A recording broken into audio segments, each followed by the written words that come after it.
The meeting please come to order.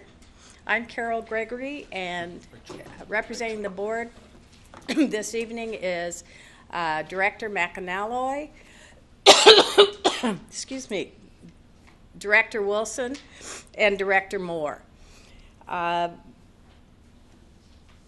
We have originally on the agenda that we will recess into executive session at this point in time. We are not doing that at this time. We're doing it at the end of the meeting. So we're now in the regular meeting. We're going to have a presentation of colors by the Federal Way School JROTC. Color. Welcome. Right side. On. Forward. March.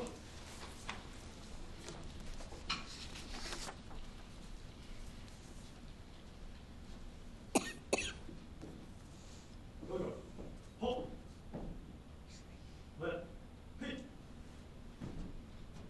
Reset. Hold.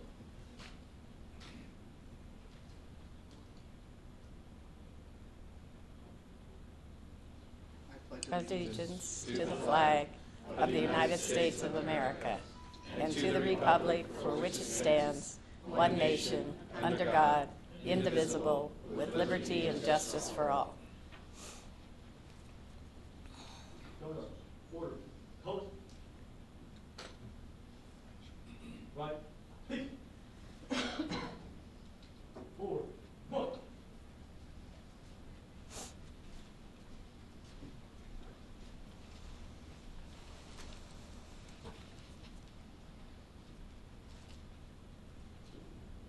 Color. Hold. All up. Thank you.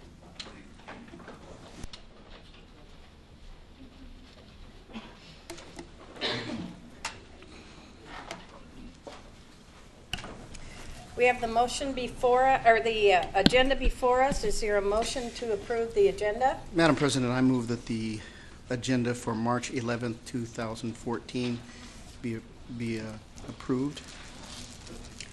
Are there any suggested changes? Is there a second? Is there a second? I second the motion. Been moved and seconded. Any discussion? Seeing none, all in favor signify, excuse me, all in favor of approving the agenda signify by saying aye. Aye. Opposed, no. Motion carries. I'm sorry, but I have a cold that I'm going to live through tonight. Let's move on now to the approval of the consent agenda, which is in your packet. Madam President, I move that the consent agenda be approved as submitted. It has been Second. moved and seconded to approve the consent agenda. Discussion? Seeing none, all in favor signify by saying aye. Aye. Opposed, no. Motion carries. Thank you. Now we're going to go to Ron Mayberry and a presentation on blended learning. Welcome.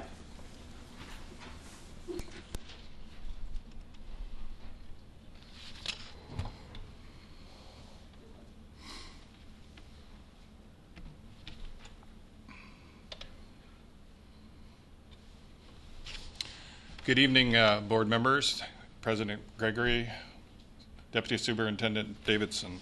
I'm here tonight to talk a little bit about our blended learning that we've been investigating for the last year and a half since I've come on board as the Director of IT.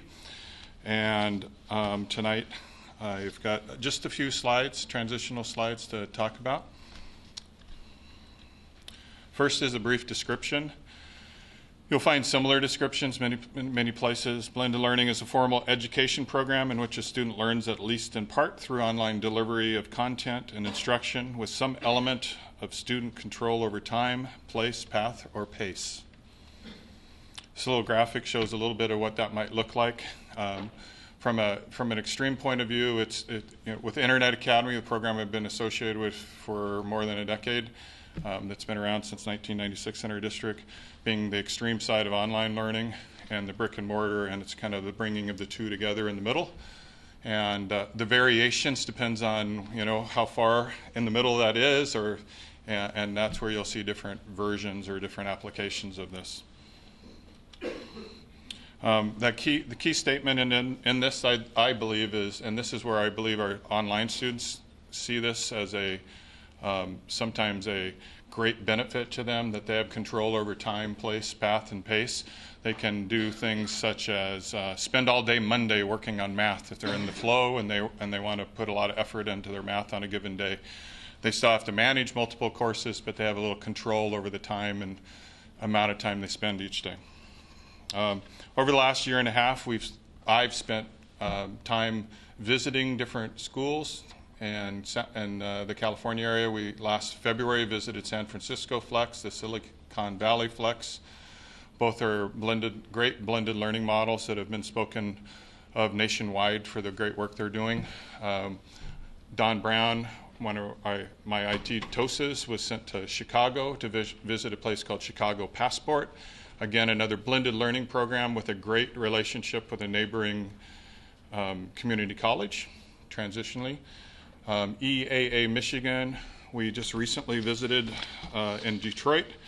They had 15 schools that were closed and reopened under Nickleby, and they opened under a blended learning model. So we had the opportunity to go see 4 schools, 2 of them high school, 2 of them K-8s, and all 4 of them used some sort of blended learning model.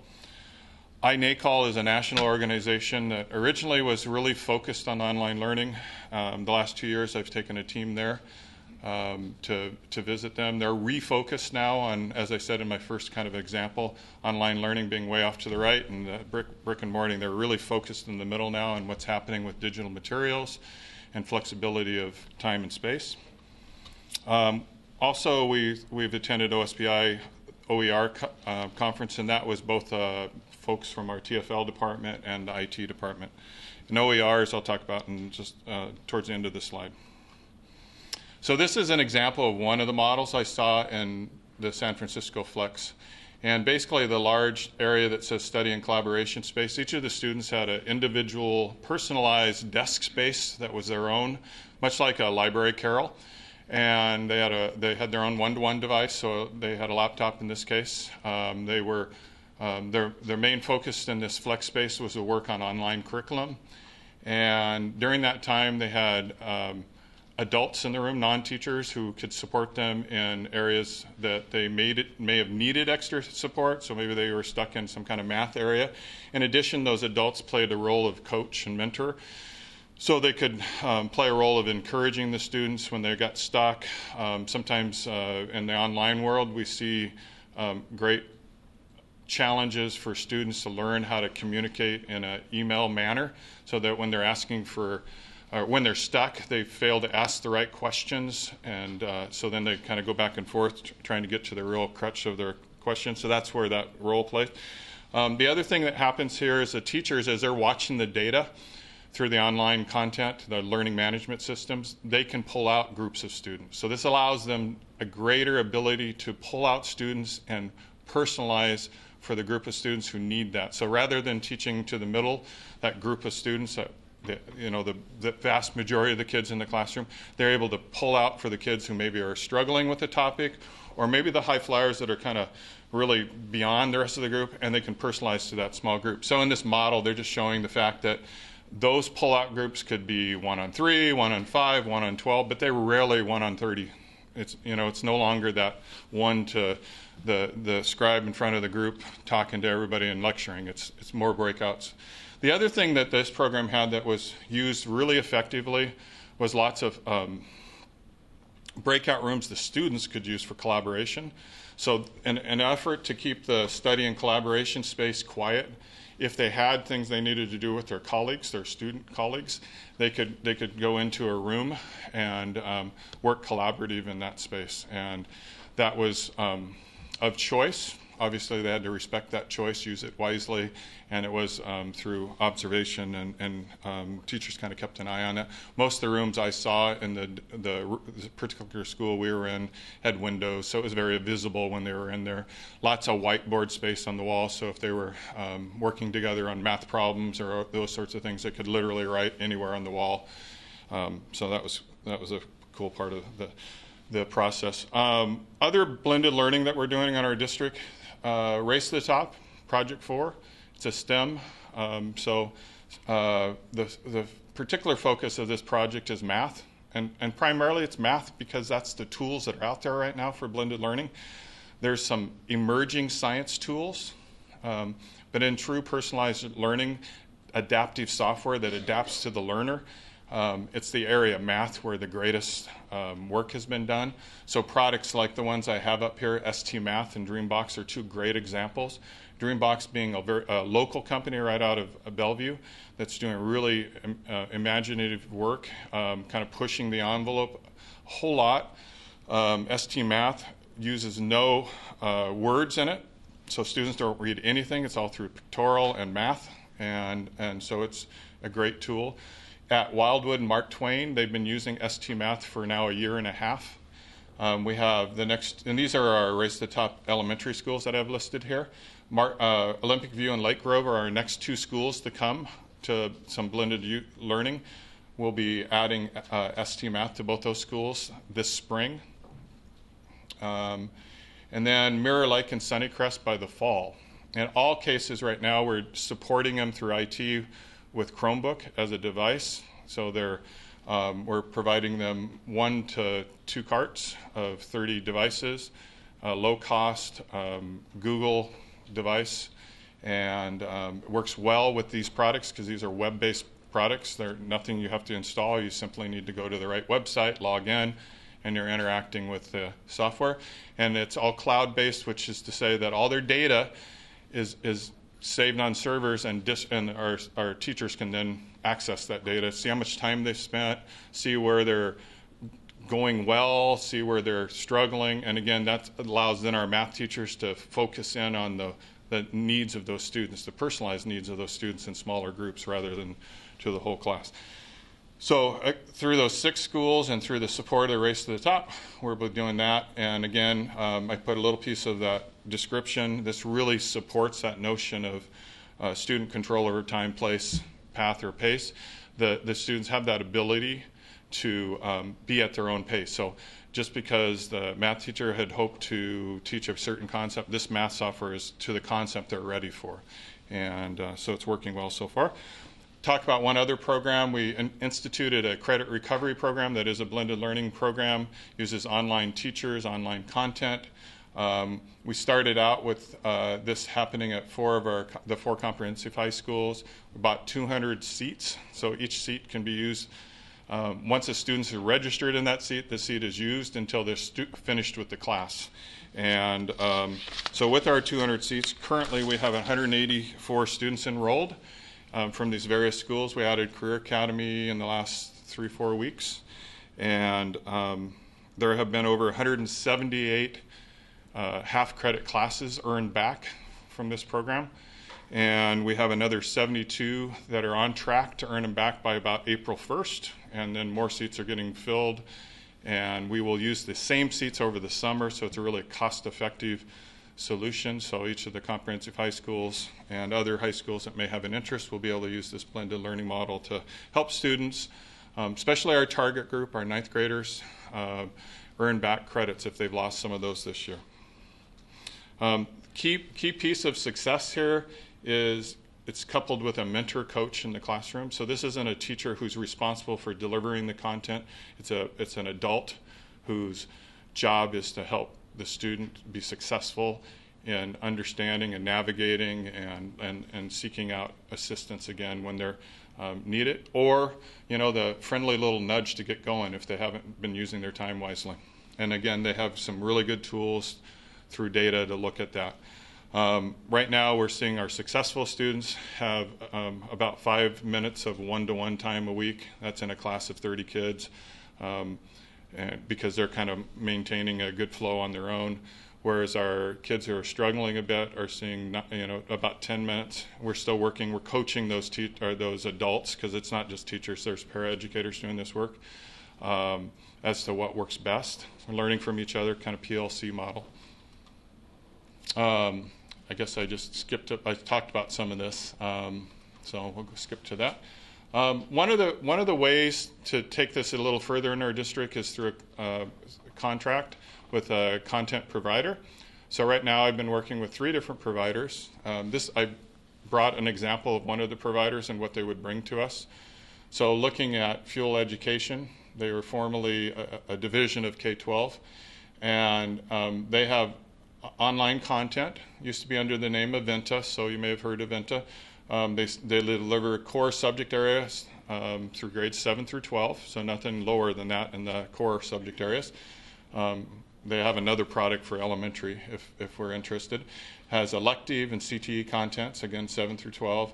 Advanced placement courses. They have an AP test module. I couldn't remember the exact name, but it's a test prep kind of thing to help them understand the style of the test. And Middlebury World Languages, a very well-known college that specializes in that. This brings us the ability to even have Latin in our schools if we wanted. They offer that just as an example. They, of course, have Spanish and French and German and Chinese and Japanese and so on. So using an online teacher would be able to bring Latin where we maybe only have 5 kids district-wide that's interested in that, possibly. And I see I have a typo there. A+ content. A+ content is a Tier 2 product, so it's intended to help students that have gaps in their learning. It's not a full course content, but it's a Tier 2 to supply them extra work. The credit recovery that we're using right now comes from this company. And it also comes with the full access to Blackboard Learn and Blackboard Collaborate. And Blackboard Learn is a learning management system. Currently, IA, that is their virtual world. They're using Angel. Other learning management systems you might be familiar with would be like Moodle. Blackboard's really the well-known one. Blackboard Collaborate's more of a go-to meeting kind of software. Allows teachers virtually to meet with students, and they have a whiteboard, shared whiteboard they can sketch out things that they're working on. Additionally, we have open educational resources in our district. This is sort of a combined project. IT's been doing some research in this area. I think it's Christine Corbley that's been really working this, and this is her beautiful work from the efforts that she's put into doing the research, working with OSPI. They have a division that part of the digital learning department's working on OER resources, and I just brought this up as a reference point. But these are things like Khan Academy, CK12, and the list goes on, and this is a resource that's publicly available on our website. This isn't behind our intranet, so if other districts want to partake in our supply here of information that we've collected, it's free to go. And so that concludes the part I wanted to, the whirlwind of blended learning. And one of the things I do want to follow up with you is more about the actual blended learning and specific to devices. We're making some changes, and we look forward to having that conversation. Last spring I had a little conversation with our iPad project and our LearnPad, and we've made some adjustments to our recent deployments, and I look forward to sharing that with you. At this point, I would like to introduce to you, as part of this presentation, Adam Kulas, Principal of Career Academy at Truman, and he's got some things to share with you. And I'll hang out if there's some questions. Okay. I just had a question about the presentation you just asked about the, you talked about the digital content, ST Math and Dreambox, and you talked a little bit about with individual devices, there is a homeschool connection, school-to-home connection, because teachers are able to track and kind of see how long students are on there. Is there the same opportunity if students don't have a one-on-one device, for example, through public libraries, that we may be able to create partnerships so that students might be able to access those same in a public place and have the ability to have teachers have access to that same information, so we're not limiting kids' access by the number of devices we have. I believe that's the beauty of the online materials and online programs, is they're 24/7 access, and they're not behind our firewall. They are things that if they don't have a home computer of their own, they're not able to take advantage of, like Comcast at $9.99 a month for free and reduced families. And they do have that option at the library, and so they can log into those computers, and any work they're doing there is saved in the cloud. Okay, so it doesn't. As long as it's internet based or web based, then teachers can access. Absolutely. Thank you. You're welcome.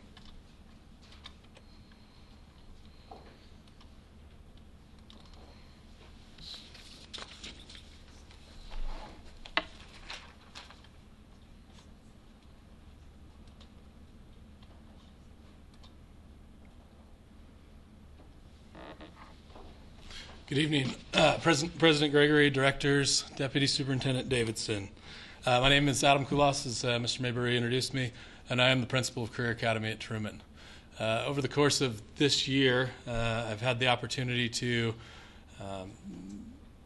become acclimated with our school and talk with students and learn their journeys. We have an incredibly diverse, beautiful, brilliant student body that ranges from students everywhere in the district from 9th through 12th grade and beyond. We serve students from the Tacoma School District, from Kent School District, from Highline. And we offer an opportunity or an educational path for our students that highlight relationships, and they highlight smaller learning environments in a non-traditional structure. And tonight I'm here to present a program that'll open in the fall of 2014, entitled Life Prep Flex. It is a blended program.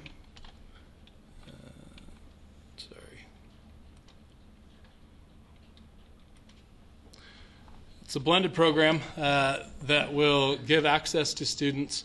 And before I dive into the logistics of the program, I wanted to share the whys of design. Many times in education, we look at the what, we look at the how, and then we look at the why. In this design process, we went backwards and started looking at the why, and it was captured through casual conversations with students, asking them what their aspirations are, what their dreams are, where they want to go, and we run the gamut. But the essential question, I guess, in terms of design, or looking at how we could implement this Flex program, is really focused on the idea of serving students to the edges. A lot of times when we develop programs, specialty programs that serve a broad range of kids, we look at tailoring it to their specific needs.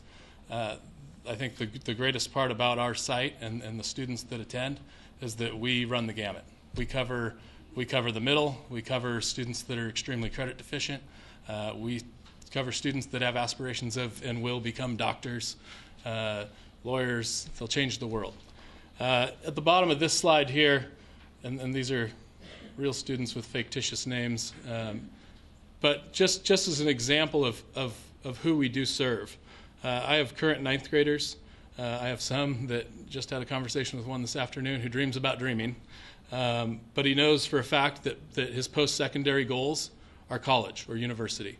I have another student who is very specific in terms of her goals as a 9th grader, and it's to become a physician. And not only that, but it's to attend the University of Washington. I have a 10th grader who has dreams of owning a family-style Italian restaurant. So it's not even as simply put as just a restaurant, but and secondary, she's not sure, but she's looking forward to exploring what that looks like. And then finally, I have Billy here, who dreams about playing baseball, and he's currently at about 7 credits, so he's extremely credit deficient. But he knows that he wants post-secondary. He wants to go to Highline Community College. Some of the other pieces that we looked at in terms of what would this blended program look like and what could it do for kids is the idea of access. So when I have conversations with my 9th, 10th, 11th, and 12th grade students, some of which have been with us for a semester, some 3 years, it's looking at the idea of access. And so I think the other piece in terms of a design point is that I've had the privilege of being in this district as a teacher, as an assistant principal in various sites. So I started at Todd Beamer and got to experience the small learning communities and the benefits of relationships.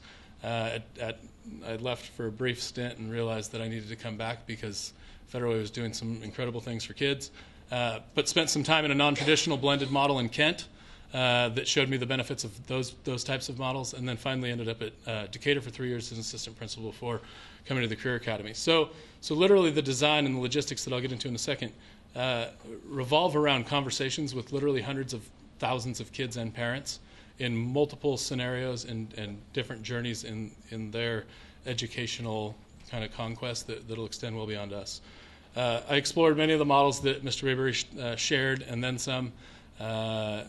Got hooked up with a consortium group of individuals in neighboring districts that are doing different things, from big picture to Summit Public Schools is out of California, and they're known throughout the country for their personalized learning plans and also not only their college acceptance rates, but their college retention rates. So they have enough data behind them to demonstrate that their model, their personalized blended model, has reinforced success in college in addition to getting in.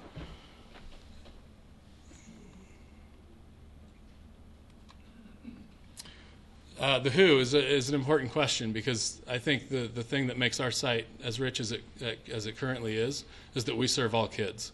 That doesn't change in terms of this blended option on our campus next year.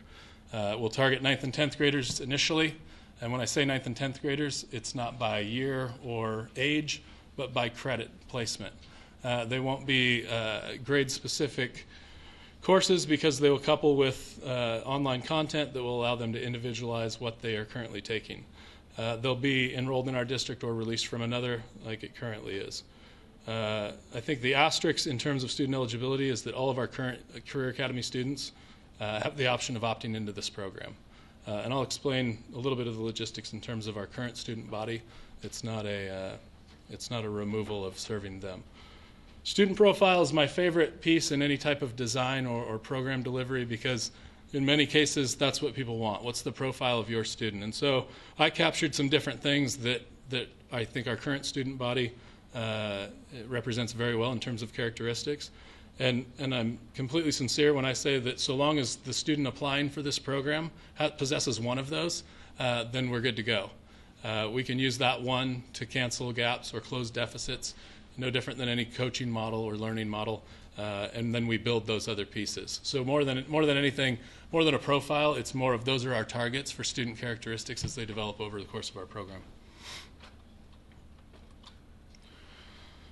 Once again, to the why. The vision, for me, I bolded some words for you there. It's that we empower kids to recognize and act on dreams or aspirations that they have to change their world, to change the world, to change our community.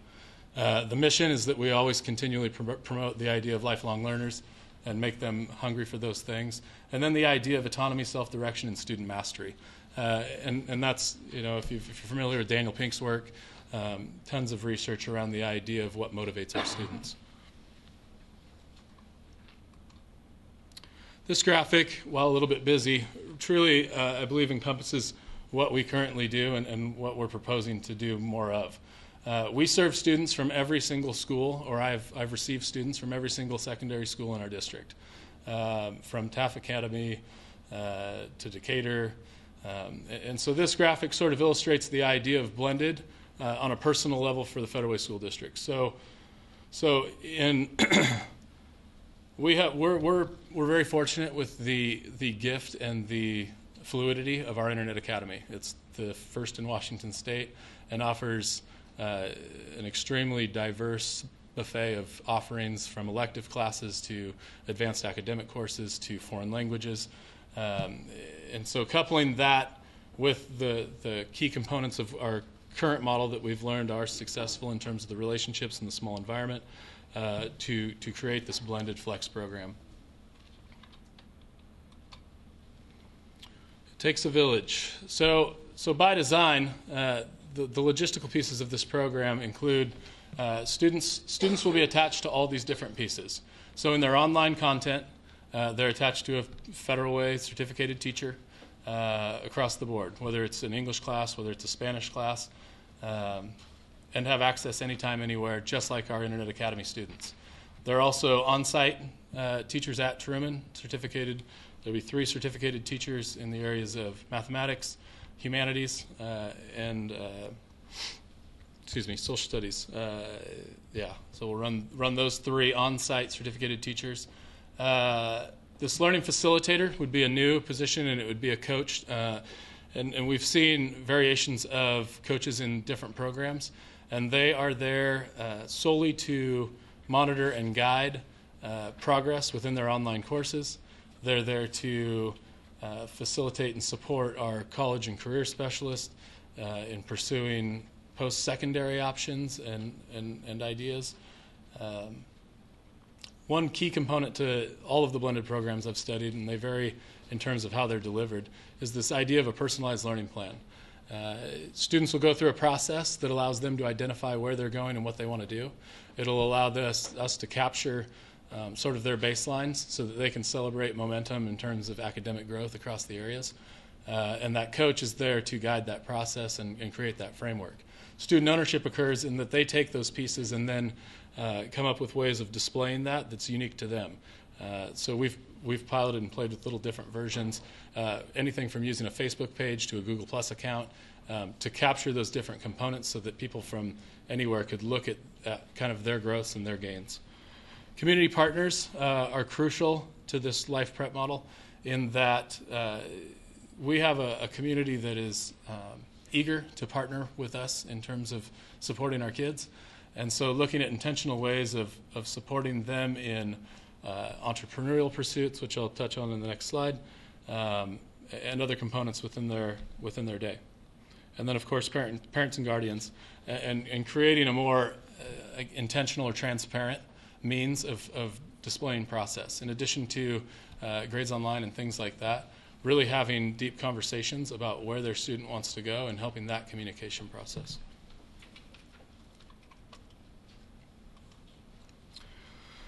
Another kind of pillar, if you will, of the program is this idea of gradual release. And so in 9th and 10th grade, they'll be supported in developing the skills to be successful with their online content. They'll look at, currently we do not offer any advanced academic classes. We don't offer AP. And so that's a difficult conversation as a principal to sit down with some of my 9th graders and have them express interest in, my kids that want to go to the University of Washington and talk about possibly leaving to go to Beamer, not because they don't enjoy the structure or the opportunities we provide, but because we currently don't offer advanced academic courses. The other piece that's just critical to acceptance and success in college is the idea of a foreign language, and we currently, with how we're staffed, and we don't offer foreign languages. So they would access those pieces. The idea of civic engagement, I think that it's been fun as I listen and assess kind of where we're at as a school. It's been fun to watch the culture of our students tackle some of the different initiatives that we've done district-wide and personalize it to us in terms of the Free the Children organization and We Day and Me to We. And so it's exciting that they see that and are hungry to embrace some of those pieces.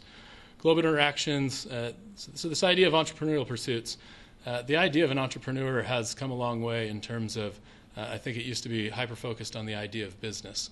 And with things that we've introduced as a district to our students, they're starting to explore the idea of social entrepreneurs and creative entrepreneurs and looking outside of the box of solely making money. Now, some of them have exciting, like they get excited about creating products, whether they're watching Shark Tank or seeing different devices or products that are changing the world. And I want to highlight that that's one of the components too. And I'll get to program requirements, and it's kind of highlighted in there. But this idea of allowing them or providing them with a platform that allows them to chase dreams or chase things that may not exist. There's tons of exciting data around the idea of us not even be able to predict half the jobs that will exist in 5 years. And so I want them to be able to explore those things independently in cohorts that where they share similar aspirations, and go from there. They'll have a framework of academic course selection. We'll do learning style inventories to help them sort of alleviate some of those frustrations or things that sometimes get in the way. Student reflection's huge. One of the requirements that I'll share in a second is that they will be published, and they will blog, and they'll use that as a reflective tool in terms of where they're at, not only in academic pursuits but also social. And then finally, post-secondary planning, looking at intentional plans of not only what the best option will be to pursue their dream or their piece, but beyond that. So what does it look like after that? And I had a conversation with one of our seniors just yesterday, and it was exciting to sit down and have a 5-minute conversation with him and ask him, okay, so what's next? He's having some struggling. He's been showing up late. So sit down and say, what's the deal? And sometimes the best way to tackle that is to look at what's next. He told me he wanted to go to Highline Community College, and I said, why? And he said, I don't know. And I said, okay, and I asked this question to a lot of kids. I'll give you $1 million, but you have to tell me the first thing that pops into your head in terms of what you want to do for the rest of your life within 10 seconds. And he paused for about 7-8 seconds, and he said, I want to do automotive. I love cars. I love working on cars. Okay, and so it returned to an idea of why do you want to go to Highline? Because that's what I was going to do. Well, Green River has an auto program, Renton Tech has an auto program, and so now he's excited over the course of this spring to look at those. Structurally, or in terms of a day, students will be put into pods. And I use the term pod because it's used in different formats in many programs across the nation. But the idea is that pod's just a placeholder for them to name their own, basically name their own space. They'll be with those students for their duration of time with us, whether it's 3 years or their entire 4. It'll be approximately 16 to 18 students. They'll focus on the team building pieces. They'll run processes like tutorials in Avid or fish bowls or an opportunity for kind of rich student dialogue to overcome basically academic barriers and also social pieces. Bigger picture, they'll be part of an AM or PM community. Their day will be split in half. We currently operate on a 6-period day, 55-minute periods. Their day will be split into 2 groups. They'll spend half their day in their pods doing activities. Some of it will be individualized, some of it will be groups, some of it will be exploration of entrepreneurial pursuits, some of it will be team building or guest speakers or community mentors or community presentations. The other half of their day will be called focus time. And I envision it, and the students I've talked to about it envision plugging in a set of earbuds and getting to work on their content. All the while they'll have different people attached to those processes and helping them remove those barriers, in addition to the certificated teacher on the other side of their online course. All these different activities in the far column are interchangeable in that it's tailored by the student. It's all completely student-centered learning. I apologize for that graphic. You have a bigger one in your packet that you might be able to read. But the highlighted information here that's most important is the idea around program completion. Right now, currently at the Career Academy, we graduate students based on Washington State requirements. That'll continue to stay in place. They're going to meet standard on 3 student design courses. I piloted some of this at Decatur. I have a couple students kind of working on a couple of these pieces right now. And it's fascinating and will blow your mind the things that students come up when provided with standards. And a coaching process that says, that's not enough. So every student in this program over the duration of their 4 years will design courses and then ultimately create a bank and allow other students to access those pieces. This entrepreneurial action plan, we've covered that to some extent, but it's the idea that they'll actually design a plan. Whether it's fully launched by the time they graduate or not is determined by each individual, because they will go through that course and have a plan. It may require that they attend college for 4 or 7 years, or it may require that they gain an apprenticeship in a program to allow them to do that. Finally, a website or some sort of platform to capture their personalized learning plan, and then a minimum of 12 published works, 2 that are picked up by outside entities. And I've seen a growing trend, and it's usually more entertaining to read than the adult pieces, where outside organizations that are about learning or specifics around things that they enjoy doing are picking up student work and publishing them as guest bloggers. Finally, another big piece or extremely exciting component of our building is that structurally it was designed to be non-traditional. We have classrooms without doors. We have walls that are approximately 7 feet high, and this is a scale, or not scale, but this is a replica of what our floor plan currently looks like, and is very conducive to the pod models that we've seen around the nation. Students have opportunities to flow in and out of classrooms. The Life Prep Flex will also be a one-to-one program, so every student will have a laptop and have access to the laptop through the entire day, working with IT and continually trying to look at what does that look like for them to take home, like some of our neighboring districts and goals that we have as a district. And then my final note, and I'm sorry for the going over my time, but I get pretty excited about different pieces, especially in thinking of different kids. This idea, and this is one of my favorite Steve Jobs quotes. It's about serve. We have brilliant kids in our district, and it's about creating an opportunity to serve every one of them under one roof, which isn't always an easy task.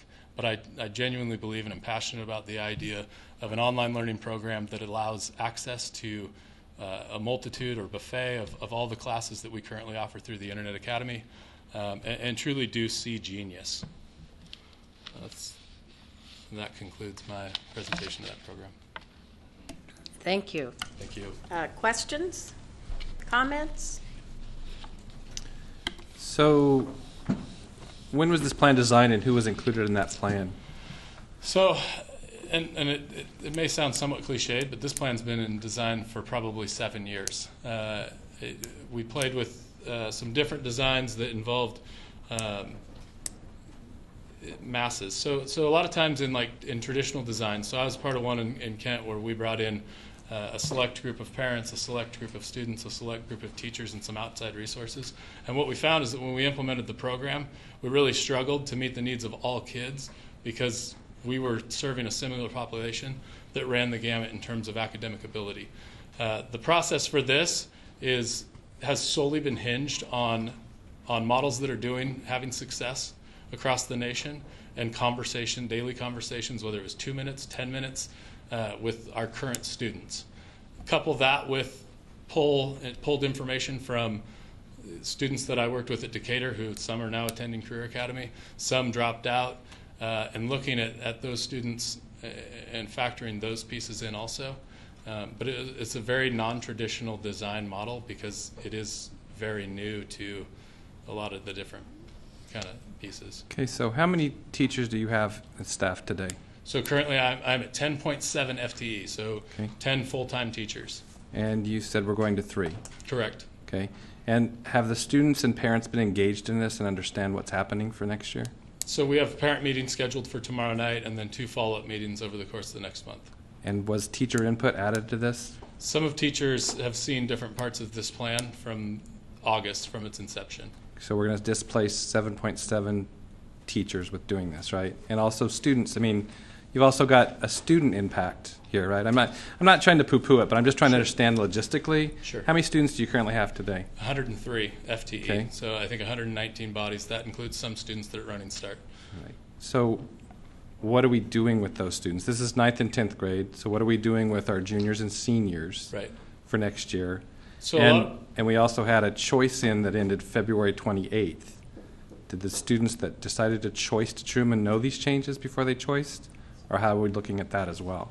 right, so my current students can all either stay in this program or we'll continue to serve them. So in the schematic of the building, Yes. we're a mirror image. So the Career Academy will continue to function, and from jump, I will serve every single student that we currently have through graduation. In order to do that, there will be blended components for those students in terms of electives. By keeping our core teachers, our 3 core teachers, they'll be used as dispatch or dispatched or tailored individualized assistance as needed with our LifeFlex prep. But their sole master schedule or their face-to-face content that needs to be delivered to our students will be delivered to our current Career Academy students. None of our current students will be displaced unless they choose to or we're already planning to do other pieces or approach other things. Could I add 2 things? 2. So a couple things. Both Internet Academy and Career Academy, both of which I've been connected with, are both choice programs that remain choice programs throughout the year. So they're not part of that February 28th deadline. Okay.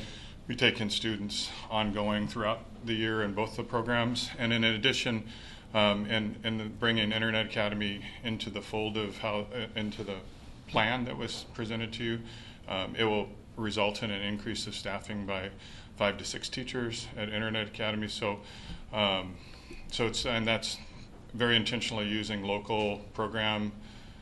There are companies out there like K-12 that would provide teachers and all those sorts of things, but we have a very intentional desire to use the program we've grown, homegrown since 1996. And so if that helps clarify a little bit. Go through that one more time. So the part about Internet Academy and staffing? Right. Yeah. So Internet Academy and serving and partnering with this new program will have an increase in need of capacity. We're currently staffed at just over 11 teachers, and with another 160 students taking online classes through the new Life Prep program, that will increase the need for us to have teachers, some of which will come from the current staff, or at least we've had discussions about that coming from the current staff, some of which are part-time working for me. When you say current staff, Current Career Academy staff. Mm-hmm. I'm sorry. So you're confusing me. So you were talking about the Internet Academy and that you'll use some of that resource for these students, right? Right. And then you're saying we'll use, because they'll have an increased workload, right? Right. And so then you're saying, what about whose staff? I'm saying that some of the current Career Academy staff who work part-time for me currently would be good candidates to be part of my increased staffing at Internet Academy, because they possess the current skills. They've been working part-time with me. They have the right areas that I'll need increases in. I'm just going to react because unfortunately we just got this material, so I really haven't had a chance to explore it fully. But it seems like there's a missing piece here. It seems like you've had teachers who have expertise working with the kids that you have there, and I can't, from your discussions, understand where they fit in this process. I hear I, but I don't hear we. And that's confusing me. I mean, do you just all of a sudden tell a group of teachers that the program's changed and you're moving on? Or is this a collaborative process? I'm really confused. Yeah, and I guess I would add that it's very student-centered. So I have current students who are 10th graders who are going to go to Running Start next year, not because they thought Running Start was the best choice for them, but because we can't offer them the courses currently with the way we're staffed to offer advanced academic courses or foreign language that will allow them to pursue college. We have a growing population of 9th graders. We have 20 9th graders, and in terms of our entire population, it's a large group of students that are all college bound. And right now, in our current delivery model, we can't provide them the pieces that would make that access a reality without pursuing Running Start and I just want students to make informed decisions. So if a student wants to go to Running Start because it earns them credit or it saves them financial pieces, then I'm all for that. And students in this program would still have access to that option, but I don't want them to that be their only Well, option. I understand it's student-focused, and I don't have a problem with that. Right. What I have a problem with is we have a level of expertise at that school right now that it sounds like we haven't utilized. So we can't give Running Start. Is that the teacher's fault? I mean, it looks like we passed over opportunity to utilize some expertise that we have on site, whether or not they end up staying there or not staying there. I mean, it just feels like this was done kind of apart from the people that we gave the responsibility to make these kids successful. So that's where I'm confused. And in part, to dovetail into that, what I'm understanding is Truman is an alternative school. So maybe I'm not understanding the student population that's there, but this sounds like we're focusing on some students, but not those students that have chosen in this time frame to go there as an alternative, smaller environment and have an easier time to deal with high school. And that's also my concern, that I get not every student that's there is going to be entrepreneurial based, which sure. I love that idea, and I love the idea of blended learning, so I'm not trying to do away with that. Sure. I'm trying to understand what we're doing with our educators and their input and the community that's currently there, and what kind of reactions we're going to have from parents for those students that have choiced in that the Career Academy or the Internet Academy aren't good fits for those students, and how are we still taking care of those based on them choosing to go there? Right, and so I guess the exciting part for me being on site is having conversations with these students and them being excited about the flexibility to access different pieces. So I have a limited number of athletes who miss sixth period every day, so we're kind of robbing Peter to pay Paul in terms of I'm missing my sixth period class, but I'm gaining benefits from being a part of Federal Way's wrestling team.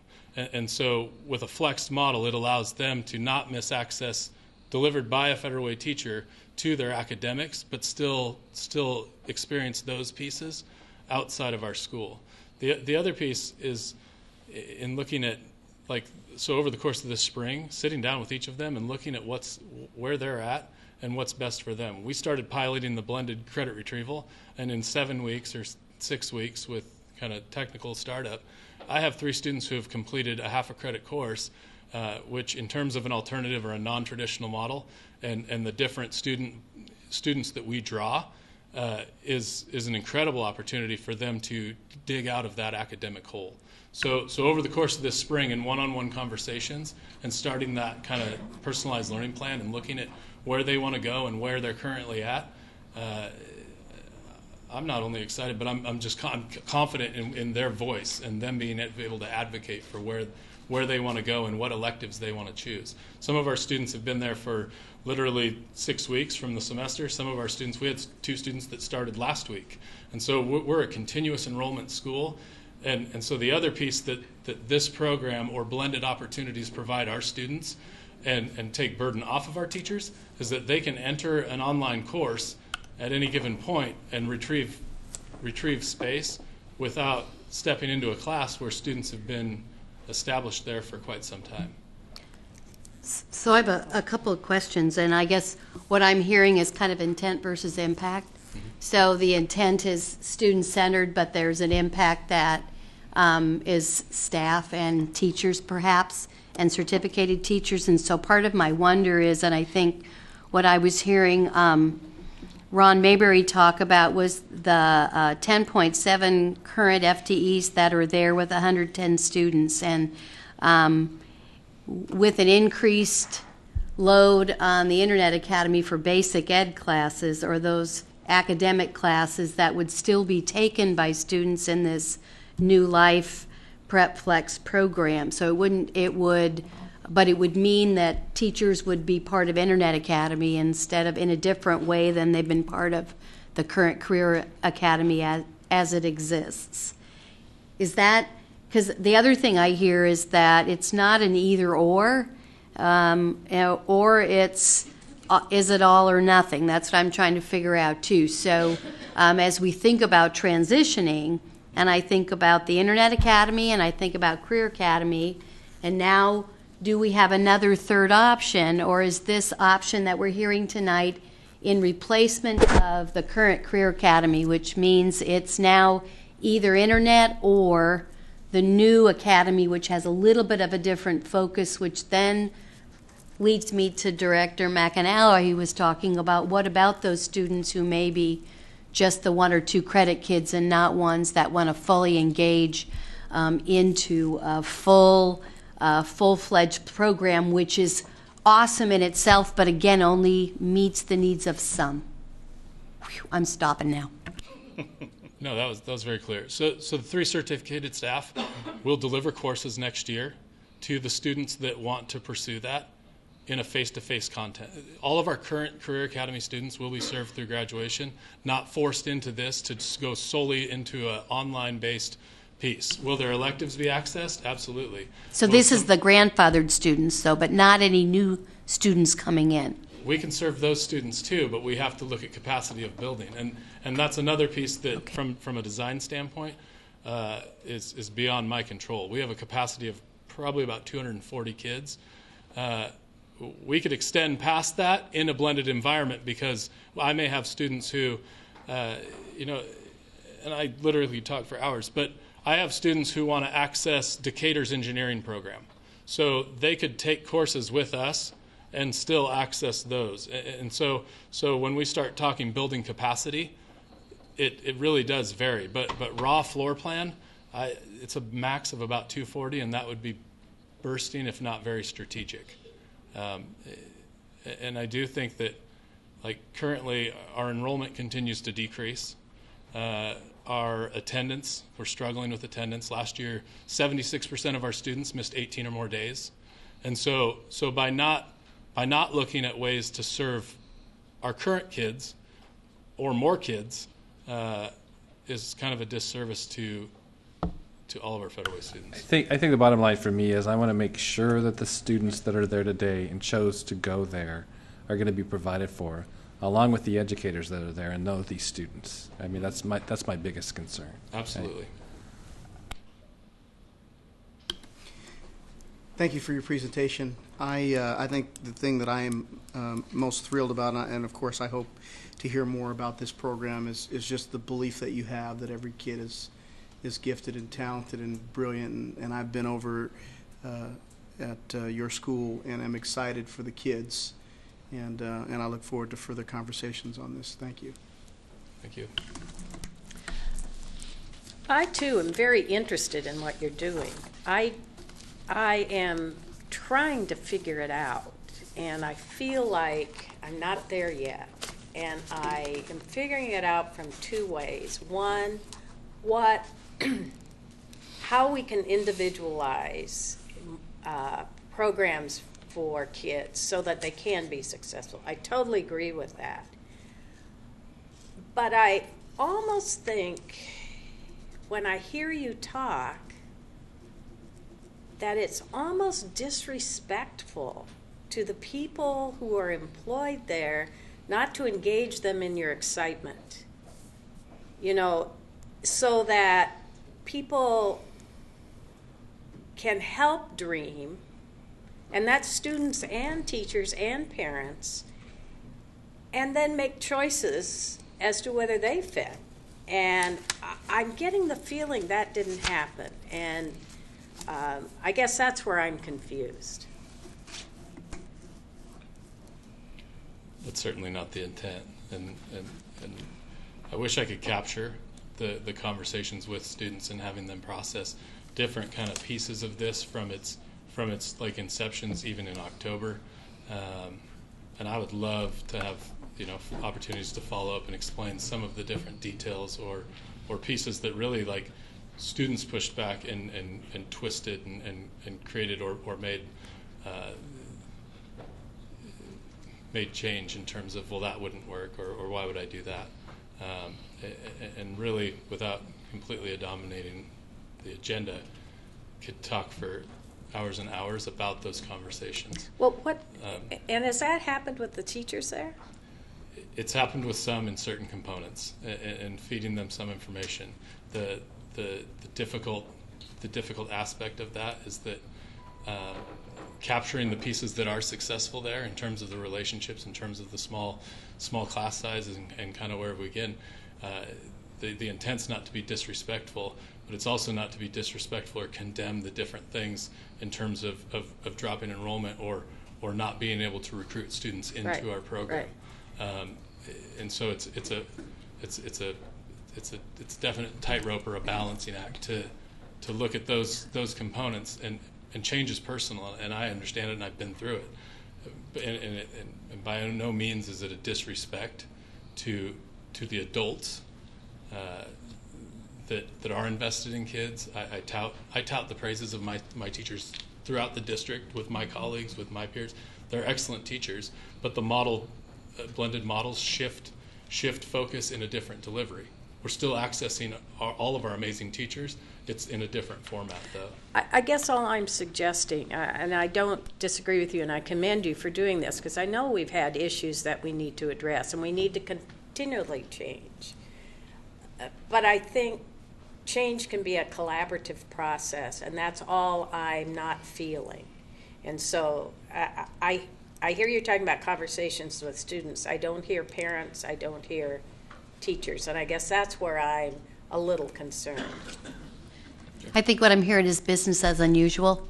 And so I think sometimes when you talk to people who are sitting in the chairs and getting the services, oftentimes the creation of your ideas is more of what you're currently doing sometimes than it is thinking kind of outside the box. So I see both sides, but I just also want to honor and value the staff that may be impacted by a change that they may or may not have seen coming, and that if there's a way we can support them in any kind of a transition and include them in being part of this in a way that they see themselves fitting as opposed to where we might see them fit, that would be what I would ask that we continue to do, because the work they do is critical work, and I know they're there because they have a love for working with a certain kind of student, and that's the student with that look in their eye that in any other school might be seen as one that's a problem, but in this school as seen as a student with potential that just is untapped. And I just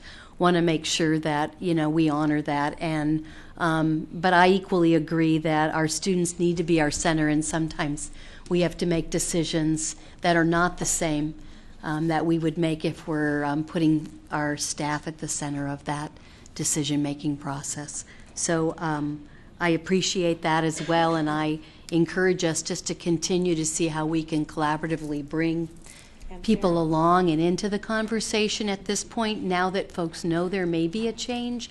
I also want to say I appreciate the increase in enrollment potential, because the 110 students now are getting service and support, but there are more students that need that as well. And I also hear a lot about the things that I saw and spoke to in our international travel around flexible learning groups and flexible learning spaces, and hope that we can build on that, and also the project-based learning and really tapping into students' passion and drive. But first and foremost is really thinking about what the community of that school is going to look like, and how we help move that whole community forward. Yeah, so one last comment. I totally appreciate what you're doing and where you're going. And I already said that I support the blended learning, But I actually talked to a parent last week that had a son that was in trouble with the law, and they talked about how Truman saved his life and made a difference to help him graduate. And what I'm not hearing in any of this, I love the entrepreneurial piece, but I'm concerned about our students that sometimes are set to the side, and as Director Look at your list. Director Wilson stated, that there are some students in a population that we take care of there with teachers that know how to find those students and try to get a spark. And I just want to make sure that we don't completely sideline that, or that we don't lose that, and that we have a way to still provide for those students at the end of the day. That's absolutely. Okay, thank you. Thank you very much. Moving on, we'll go to Marie Verhar and company. And company with the topic Algebra EOC. Good evening, President Gregory, members of the board, Deputy Superintendent Mark Davidson. Tonight I am here with two more members of Teaching for Learning, and we are going to share with you tonight some data that came up at a board meeting not too long ago about algebra and the EOC completion. We just wanted to share some of the data around this so that you could have the full picture of what it looks like in our districts for students who are meeting the requirement for the algebra EOC. Tonight I have with me Director Dave Davis from Assessment and our secondary teacher on special assignment for mathematics, Sue McCrummen. President Gregory, members of the board, Deputy Superintendent Davidson, members of the community. We also have one other person back there. Last week at the board work study, I wanted to acknowledge one of my staff members, our assessment specialist, Denise Saxon. She oversees all of our state assessment data and state assessment protocols, so she has been at the forefront of this work, and so I just wanted to recognize her hard effort and work around our state assessments. Great to have you all here. So again, as Assistant Superintendent Verhar mentioned, in a recent board meeting, you had a public comment related to the passing rate of end-of-course assessments. Just to provide some context, which was not provided in that public comment, to meet the math graduation requirement in the state of Washington for assessment, you have to pass one math EOC, either algebra or geometry. Obviously, in the context of the math sequencing, it usually goes algebra and then geometry. That assessment is given when the child is enrolled in the class, regardless of grade level, and at the end of that grade. So if a student is in algebra in 7th grade or 8th grade or 9th grade, at the end of that course, hence end of course assessment, they take the assessment for graduation. That number of students varies by grade level to grade level, middle school and high school all the way up. Other options to meet that requirement for graduation, as I mentioned in last week's board work study, include a grade comparison. I won't go into too much detail on that, other than as if it compares grades within the context of a class and how their peers did. It's a big algorithm, is essentially, and says that if they got an at or matching grade, they can meet that requirement. A scoring of 3 or higher on an AP exam or 4 or higher on one of the IB exams approved for math, earning a high enough score on the SAT or ACT in math, which an unintended consequence that I presented last week at the board work study, 94 students, seniors, met this requirement using the SAT. Or passing the math collection of evidence, which is a class that many of our high schools provide, in which students design a portfolio of evidence, submit that at set times of the year to OSPI, who then grade that portfolio or submission for proficiency and send us those results. You can't access any of those bottom options until your senior year. And up until that point, a student must sit for the assessment ongoing until they are a senior. So even if you don't pass, say, your sophomore year, your end of course assessment in algebra, you have to retake it your junior year. You have to sit for the assessment again, and you can't access these options to meet that requirement until you're a senior. Does that make sense? So are you saying that in our data, where we look at end of year completion or end of course completion, that data, and we see how many passed that. The final graduation is based on other elements that move some who didn't pass into graduation because they can use other routes. Or when you look at the data, it's that one-time snapshot of that specific assessment for that time frame. And I'm going to speak more candidly to the data moving forward, so I paint the whole picture, because again, in that public comment, context was not provided. Okay. So, moving on. So, on the front page of the OSPI report card, it says clearly that 34.7% of our students who took the Algebra EOC in spring of 2013 passed. And the comment was made that how does this match our graduation requirement? Well, in essence, that's the number up there, the 2,785 students, grades 6 through 12, took that specific assessment. Many of them were taking it the second or third or more times. And if you actually go into the data, which by clicking on that will take you there, will show the number of kids by grade level and the number of multiple opportunities that they took it.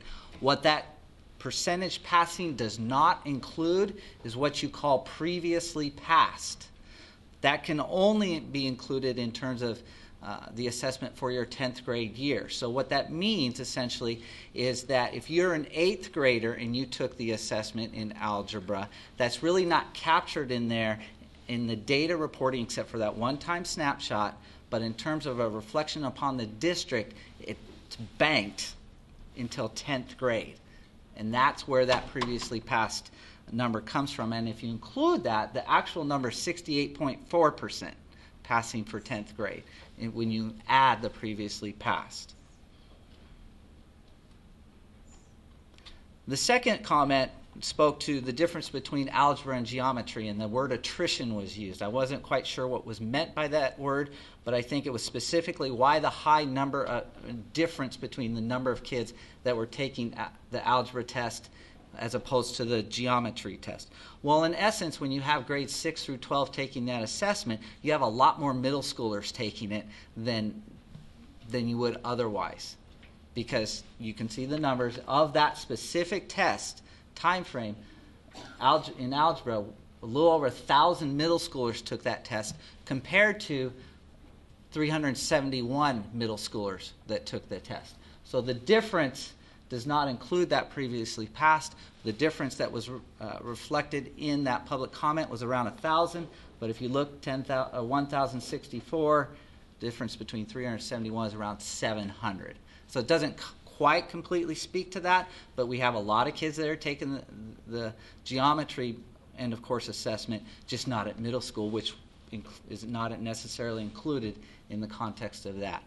I'm going to turn it over to Sue McCrummon, which I think President Gregory will speak to the percentages of these kids of where they are today, and in fact this data is as of Friday in terms of where they are in terms of meeting this graduation requirement, and then we also will provide context of graduation or 2013.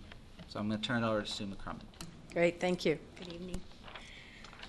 So this slide represents the students last year. The first bar is our seniors from 2013 who met their math requirement for graduation. We had 93.8% of our students.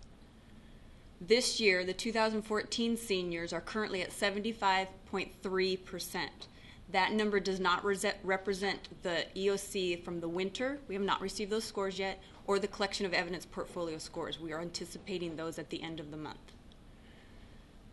Those 75.3% of those seniors also have the opportunity to use the other means after those scores come in, and another opportunity in June to take the end of course assessment.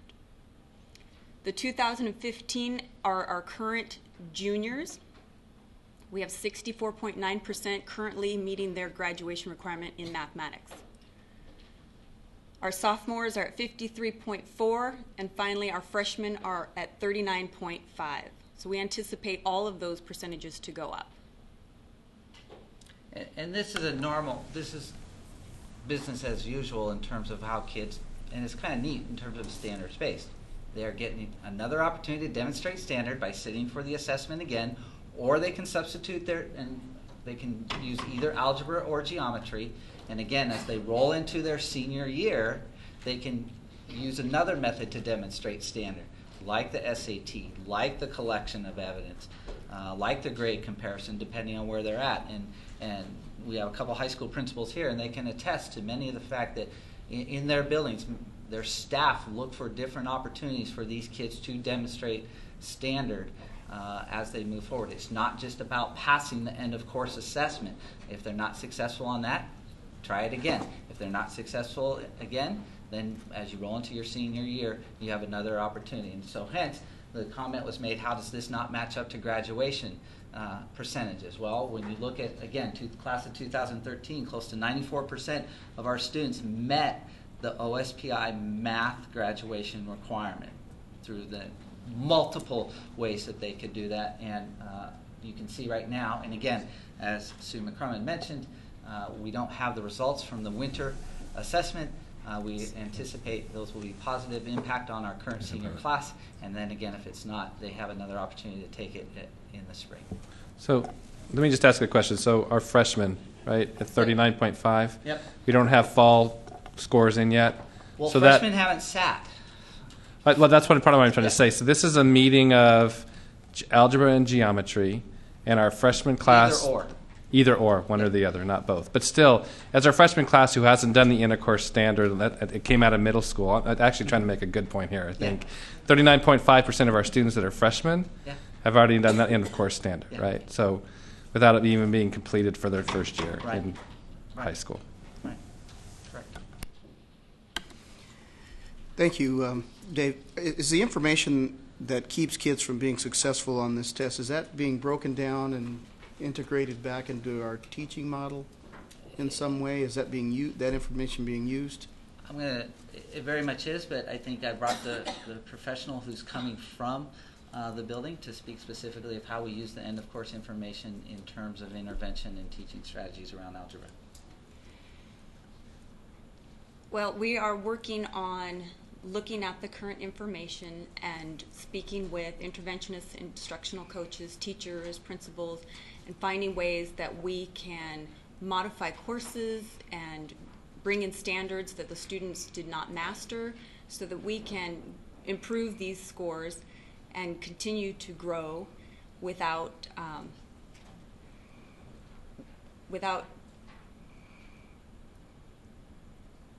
actually,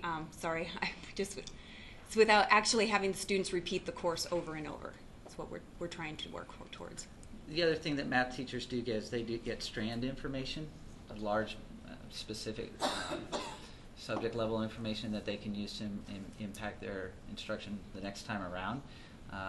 But we do take as much as we can from the data and make improvements to serve those kids. And like Mrs. McCormick was mentioning, we do try to adapt to meet those kids' needs and moving forward so that they have a really good shot the next time around. Thank you. Further questions? Thank you. Thank you very much. Yeah.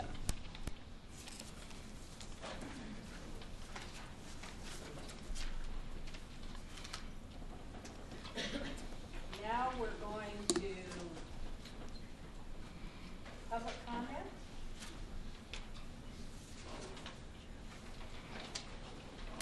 Now we're going to public comment. Yeah, I'm one of the public comments. I've got 3. Okay. Okay? Can we right this minute? I can find one here. Here are the 3 that I have. Starting with Charlie Hoff. Yes.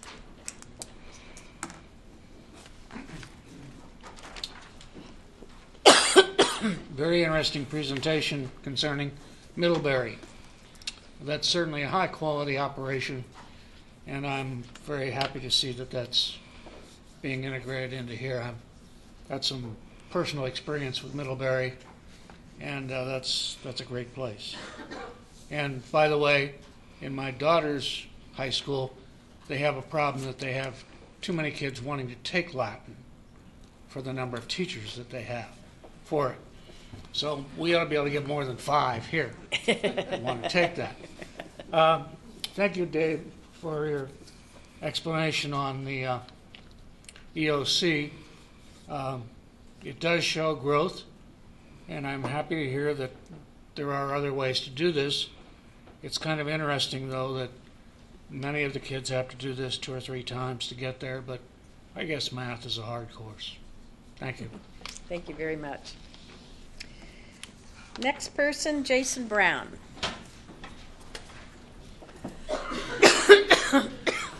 Members of the board, Deputy Superintendent Davidson. My name is Jason Brown, and I am a proud parent of a kindergartner who I brought with me because mom's at a training over at Enterprise, and also the president of the Federal Education Association. One of the benefits to my job is being out in schools and being able to see really the caliber of teaching as well as administrative staff that we have here in Federal Way. One of the activities we did as an association was we often don't think that teachers toot their own horns for what really happens both in and outside of a 7.5-hour day. So we posed the question, why are you valuable to Federal Way Public Schools? And to further that, we kind of asked the question in a nicer way that why should the board care if you go to another district? And so we got lots of responses, and I'm going to read a few of those right now. Why am I valuable? I'm valuable to Federal Way Public Schools because I am valuable to the parents of my students. When parents tell me that I am an invaluable part of their son's or daughter's healing, or when a worried mother says that when her daughter comes to school, she knows her daughter is safe and is in good hands, it tells me that I'm doing my job. I've been told the kindest things as a teacher, things that let me know I'm going beyond what is expected in my list of responsibilities as a teacher. These are some examples of the heart that is found in all teachers who dedicate themselves to our children every day. When a parent tells me that I've taken on the role of a father who is no longer in her child's life, it tells me that I do more than I ever thought I could in a career. And that was written by John Pizarro at Star Lake Elementary. Why I'm valuable to Federal Way Public Schools. I could work in my home district, which I left after 10 years for Federal Way Public Schools.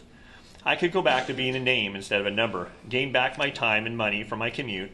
However, Federal Way Public Schools is my home.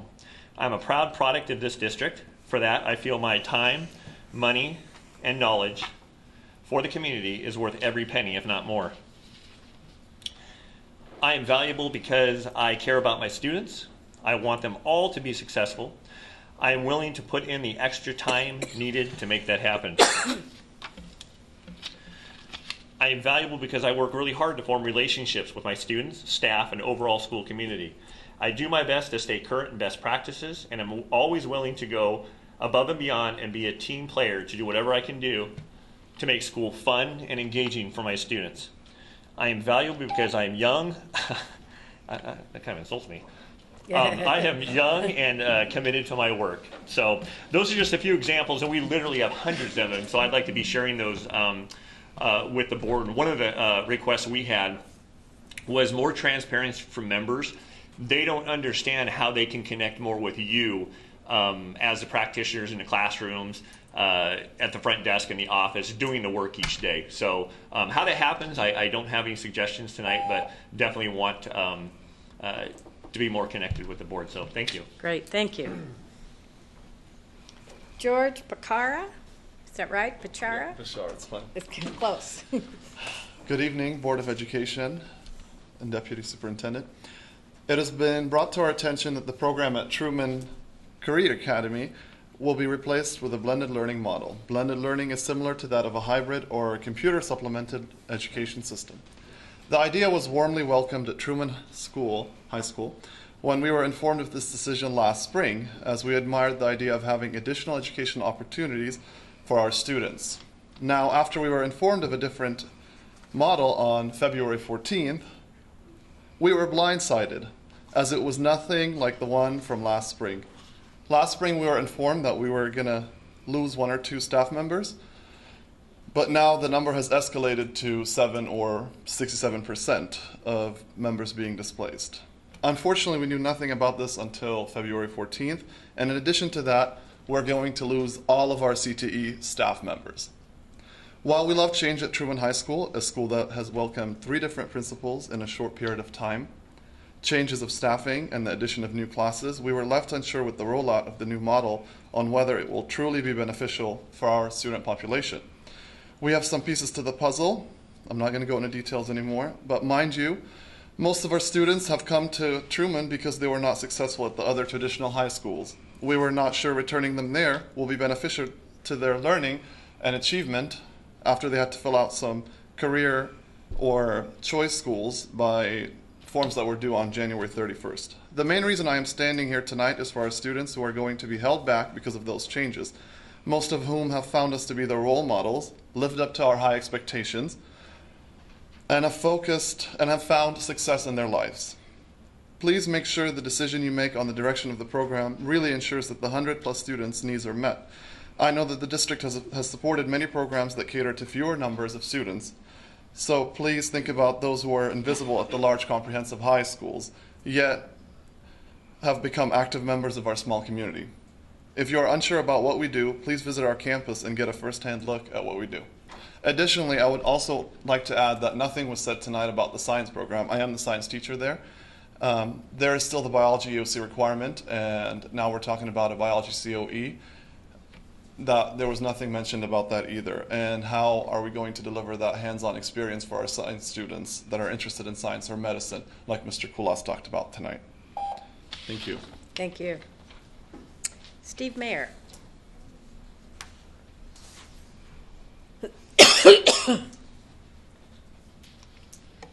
Board. Thomas Jefferson High School is going to drop the current program they have and completely change from their IB program into STEM. Wow. Federal Way High School is going to change their programs and going to completely become no Cambridge program anymore. Decatur is going to lose their program of horticulture, and everyone is going to become in the automotive program. Imagine if we made such a statement. The public outcry would be incredible. Tonight we heard that there's going to be a huge fundamental change at one of our high schools. And because it is not a comprehensive high school, because it's an alternative high school, it appears that it is okay by the administration simply to make wholesale changes.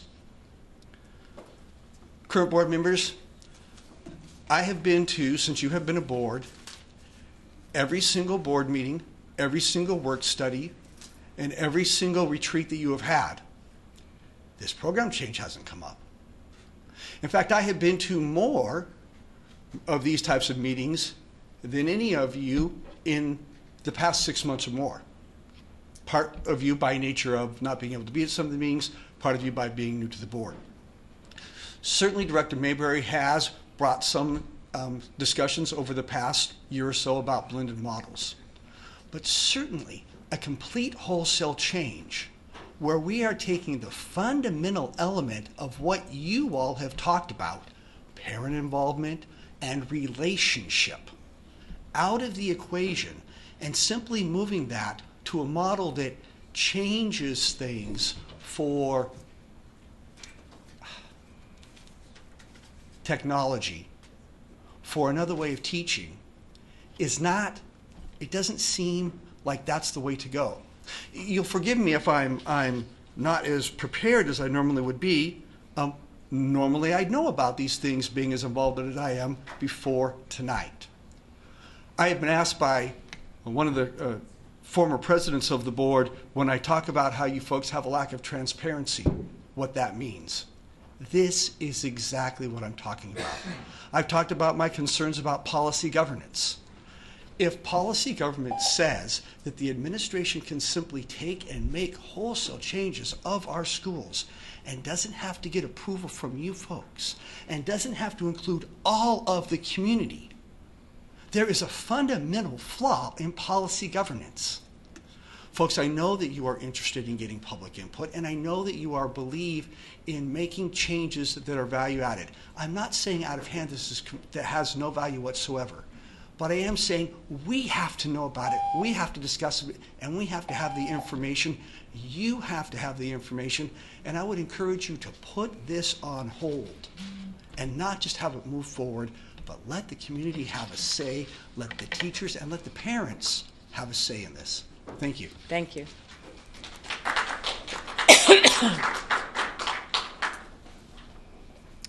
That is all we have for public comment. Deputy Superintendent comments. Mark Davidson. Thank you, Madam President. Certainly appreciate the question and comments about the Truman program. Was a chance to share information with you, and I've gotten some communication, obviously, from colleagues that were happy to set aside time in the future to continue that discussion. So I would expect that that would be something that you would work out with Superintendent New on as you move forward with Board President Conference. Does that make sense? Yes. Yeah, thank you. Thank you. School board comments. Want me to choose, or are you going to just start? Tony? Madam President, thank you.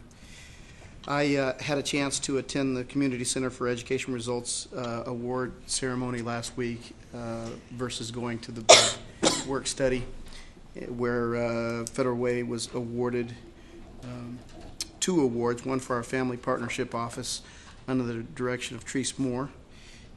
Took home the top honor in parent engagement, and we also won the award for academic acceleration. And so that is those are 2 hurrahs for our team for the great work and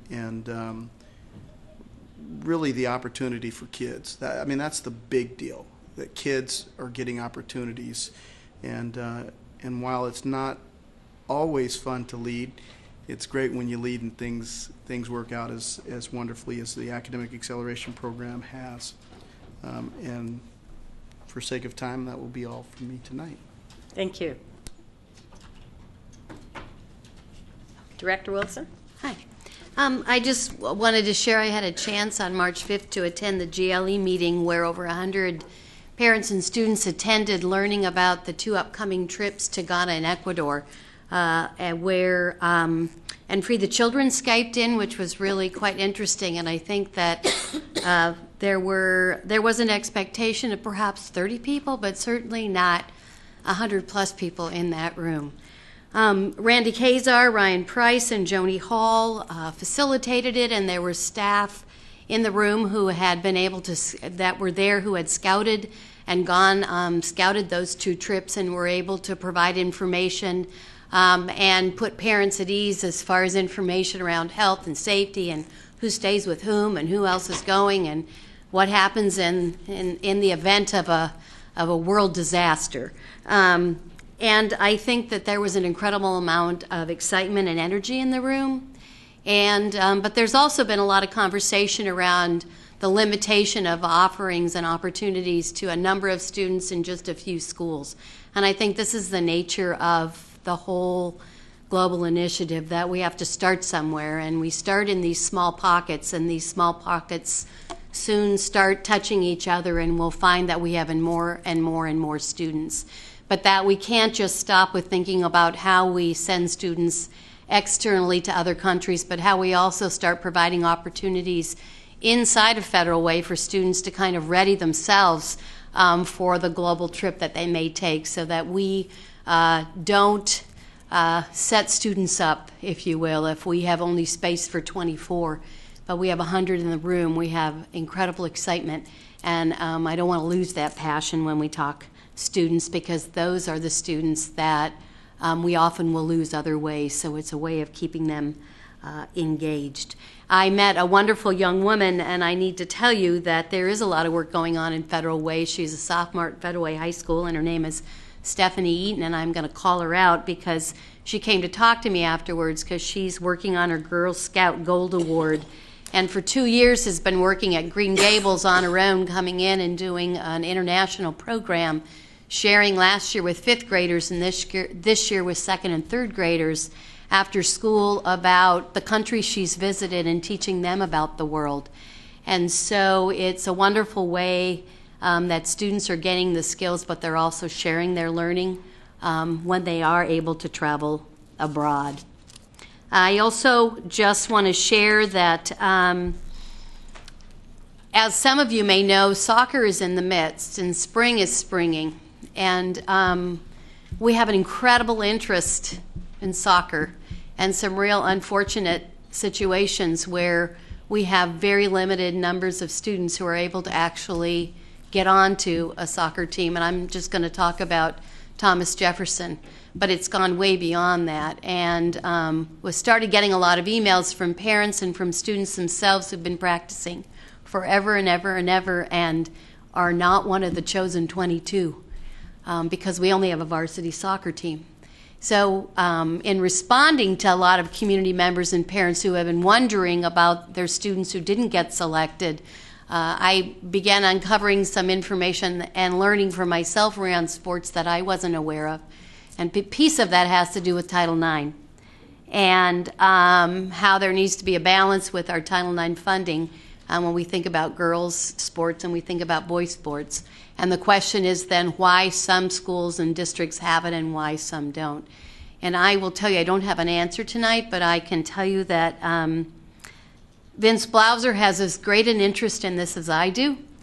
And there needs to be a way that we can solve this problem for students. Many of the students I talk with are those students, again, whose sports is the way that they're going to stay in school and be successful. And to think that we didn't do all we could to figure out a solution to this problem would not be what we should be doing. So I just hope we can come up with some solutions, can gather those in the City of Federal Way that also have an interest in this and interest in our youth and figure out how we can serve students and get them on the field to play. I just think it's critically important. Thanks.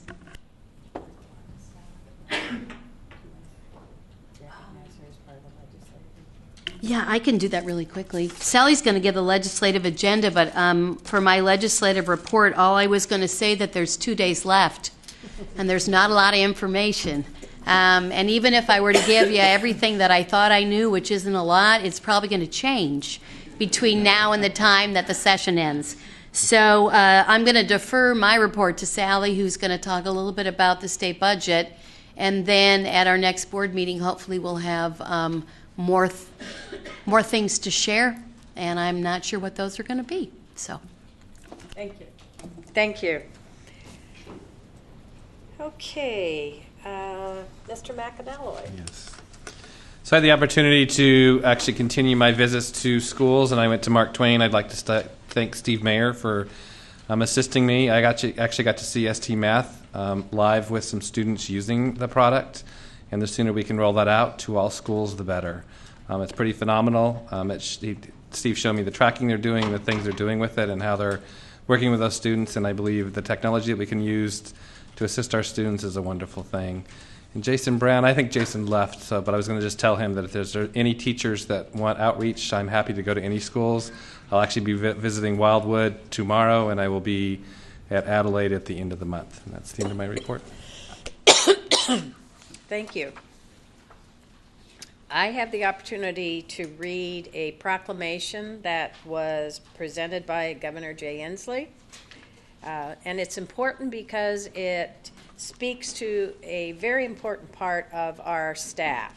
Whereas classified school employees are involved in nearly every aspect of education, maintaining buildings and grounds, preparing and serving meals, keeping school facilities clean and orderly, assisting in the classroom, performing and conducting research activities, providing information technology and media services, administrative support functions, safe transportation, a secure and healthy environment, and many other specialized services.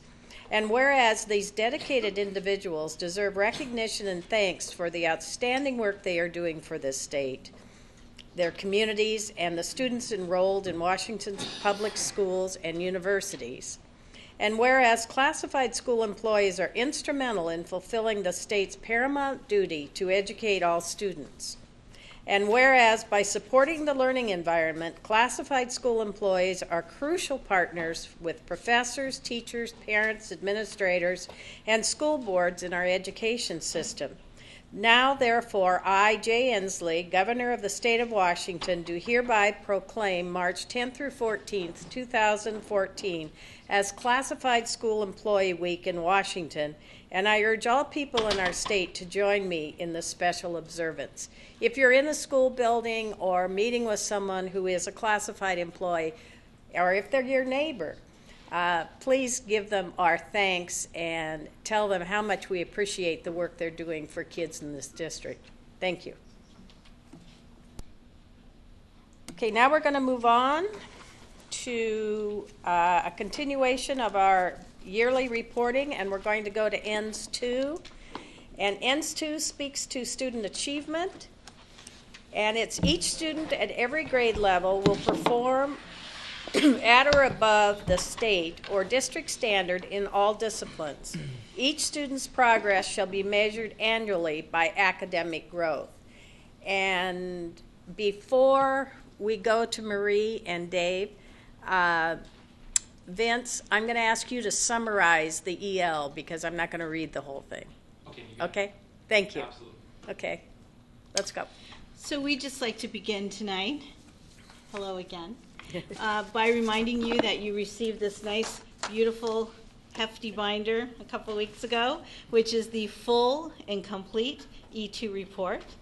And last night, for members of our audience and members at home, or not last night, but last week, you had a executive summary of this at your work study. And tonight, Dave and I and Vince are going to provide you an even shorter executive summary and going to go over some of what we shared, but going to go quite quickly over just some of the high points and bring those to you tonight. Can I ask, it's my understanding that some of this is on the website. Could you let people know where all that of it is? And in this particular executive summary, I have the email or the website, but it can be found under the assessment department. The full report, the big binder, as well as last week's full executive summary, which tonight's executive summary is a much shorter version of that. Okay, great. Thank you. Okay. So you've already mentioned the definition of E2, and as mentioned previously, in the past 2 years, we have referenced grades 3, 5, 8, and 10 as benchmarks using AMO in reading and math. Brief outline of AMO is that was the replacement flexibility waiver from No Child Left Behind, which in essence says that each school in each cell in each district must demonstrate a certain amount of growth over the course of 6 years, as I showed you last week. Grades 3, math and reading. The top one is reading. We increased by 4.2%, but we missed the target by a little less than 10%. In order to meet AMO for 2014, we must improve 12%. Again, trying to keep on pace. For grade 3 math, we decreased by a little over 1%, missed the target by 9.5%, and so to get caught back up, we need to improve by 12%. Grade 5, reading and math, decrease of 4%, did not meet the target by 7.8%. We need to catch up 10.2% for the 2014 school year. Grade 5, math, decreased by 9.1%, did not meet the target by 14.6%. We need to improve 17.2% for 2014. Grade 8, reading, decrease of 6.2%, did not meet the target by a little over 12%, and we need to improve 15% to get back up to our AMO trajectory. 8th grade math, decrease of 4%, did not meet the target by 8.7%. 2014 needs to improve by 12.8%. 10th grade reading. We did increase by 6%. We just missed the target by 2%. To get back up, we need to improve by 3.4%. So that's a good omen to show that last year we increased by 6%. We're close. And then math, we increased 1.2%. We are over we exceeded standard by 3.1%, and we are on trajectory at our current pace to meet the 2014. In sum, this mentions specifically that we met 1 of 8 targets. 3 of 8 showed increases that range between 1.2 and 0%. 5 of the 8 targets showed decreases in a range of 1.1 to 9.1%. And as a reminder, this information came out in late July, early August of 2013. And here's a list of many of the changes that we have made since then. And in the work study last week, I showed you some more real-time data that shows some growth across the content areas as well as the grades. And again, all this information and some can be found on the assessment page on the web. You can just Google it or search it. Thank you. Thank you. I just want to comment that obviously we have a lot of work to do, and we all know that. I am really pleased with a lot of the new things that we're trying to more rapidly help our students meet standards. So I thank you for that, and we will just keep working. Thank you. Thank you. So Executive Limitations 13 is also around achievement, and I will share a quick overview of what that executive limitation states, as President Gregory did with ENDS 2. So again, this is a very high-level summary of even the summary that you received at your work study last week. But I'll remind you that everything and more is included in the binders that we prepared for you with all the evidence of our work around Executive Limitation 13. So EL 13 talks about the developing a rigorous standards-based academic program that enables all of our students to meet the board's ends, including N1 that you just, or excuse me, E2 that you just mentioned. This EL speaks to our administrative policies 2002 and 2420, grading and reporting. It states that we shall implement an assessment and reporting system at all grade levels, that it is designed to ensure that appropriate and challenging learning outcomes are established for all students at all grade levels. And these are known in Federal Way as what we call priority standards to prepare all of our students to graduate from high school and be successful with 21st century learning skills. There are 5 subcomponents of this EL. Actually, let me back up a second. So these are some high-level pieces of evidence for your overall EL, and I've taken the liberty of putting some things in blue. This is the same presentation that I shared with you at the work study. Tonight I'm just going to touch on the areas that are in blue. So as evidence toward the entire executive limitation, we have transitioned in preschool through 12th grade to the English Language Arts and Mathematics Common Core state standards. We have implemented a new grading system known as Synergy in August of 2013. We have also implemented a K-12 reading and math screening assessment known as the STAR Renaissance Assessment. We have also implemented a new student information system in August of 2013, as well as parent and student portals for Parent View and Student View.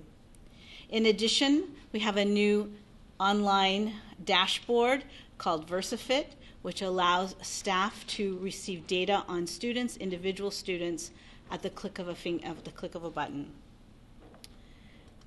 Now to the first of the 5 subcomponents in EL 13. The first one is about implementing an academic program that is research-based, provides access and challenge for all, is culturally responsive, uses resources, encourages innovation, and considers class size and organization. For evidence under this subcomponent, I'd like to mention tonight our work with the Race to the Top grant. As we know, we are one of 7 districts in the region who have received this consortium grant from the federal government that is impacting our students as we speak in multiple ways. We also have added an early learning department, which is also in conjunction with our Race to the Top grant, as one of those projects is all around early learning. At your work study, you had the privilege and opportunity to hear from 2 principals who shared with you some work that we are doing around the district targets, around our students, our struggling learners, our last learners, if you will, and the work that we have done to specifically target those groups of students in a way that we are rising up their achievement by recognizing each and every one, knowing them by name, story, and need.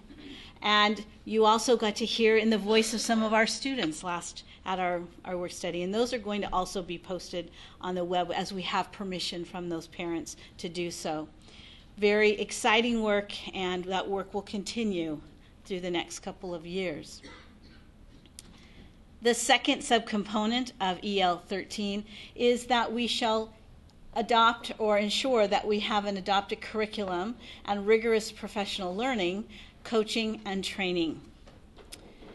Under this area, I just wanted to highlight that we have worked with 2 outside consultants, very, very well received. The evaluations have been very high, very positive. We have worked with Dr. Aguirre in the area of mathematics, talking about culturally responsive mathematics instruction for all students. And we have worked with Dr. Javius around the work of the Common Core, how to access Common Core standards for all students, culturally responsive pedagogy. The third subcomponent is around regularly monitoring our program and making appropriate modifications in practice and content. Again, as I shared earlier, we have adopted 2 tools. One I just mentioned, which is the STAR Renaissance tool, which allows us to progress monitor students and adjust the interventions or programming they're receiving instead of waiting for 6 to 10 weeks and realizing it's not working. We have also implemented the Fountas and Pinnell, which is actually a diagnostic tool, but it can also be used as a screener. So it gives us great deal of information about our students as readers in kindergarten through 2nd grade. We have also prepared, or borrowed, I should say, from the coming up Smarter Balance Assessment, some snapshots for mathematics, and we've provided those to teachers to give them a beginning understanding and be able to share those with students, give those to students, administer them, so students can begin to see the kinds of assessments, the kind of questions that will be asked in the Smarter Balance Assessment. The fourth subcomponent of EL 13 is that we shall approve instructional materials and textbooks. And as you know, we do have a policy 2018, and we have a committee of community members, parents, teachers who approve all of our instructional materials through a process. As you heard tonight, and I heard Director McNalloy speak to ST Math, I'm so glad you got to see it. It is pretty exciting. It makes you want to sit down and get your hands on the keyboard, doesn't it? Yep. We have included more digital resources, and those will continue to grow. As part of Race to the Top Project 4, we've been able to offer those to more of our schools.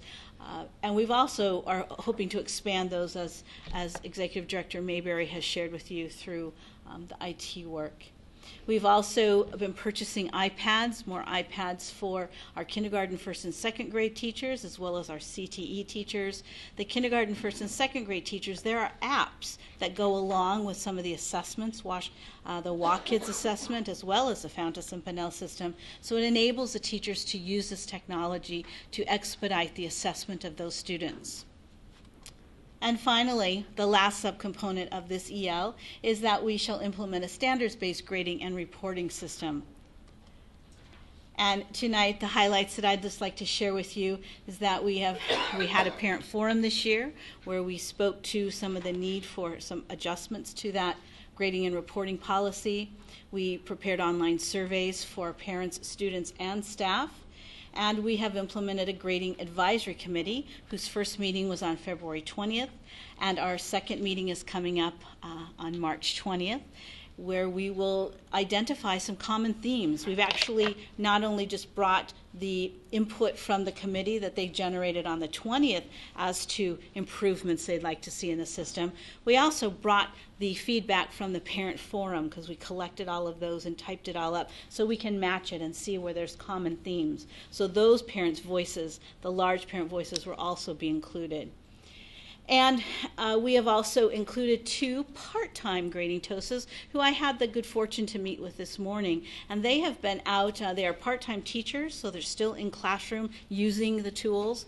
And they've been out in schools talking with teachers for the past 2 to 3 weeks, collecting more information about improving the utility of the tool, the grading tool.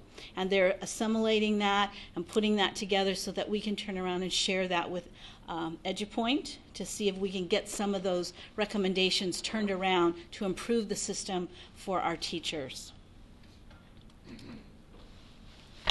There was a flyover. What kind of questions do you have? We grilled her last Tuesday, so I don't know if we have more. Does anybody else have a question? Thank you.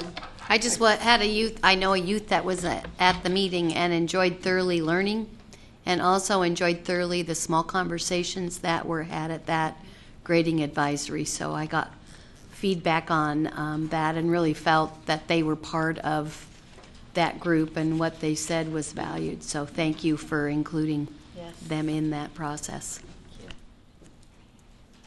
Now we're going to EL 16.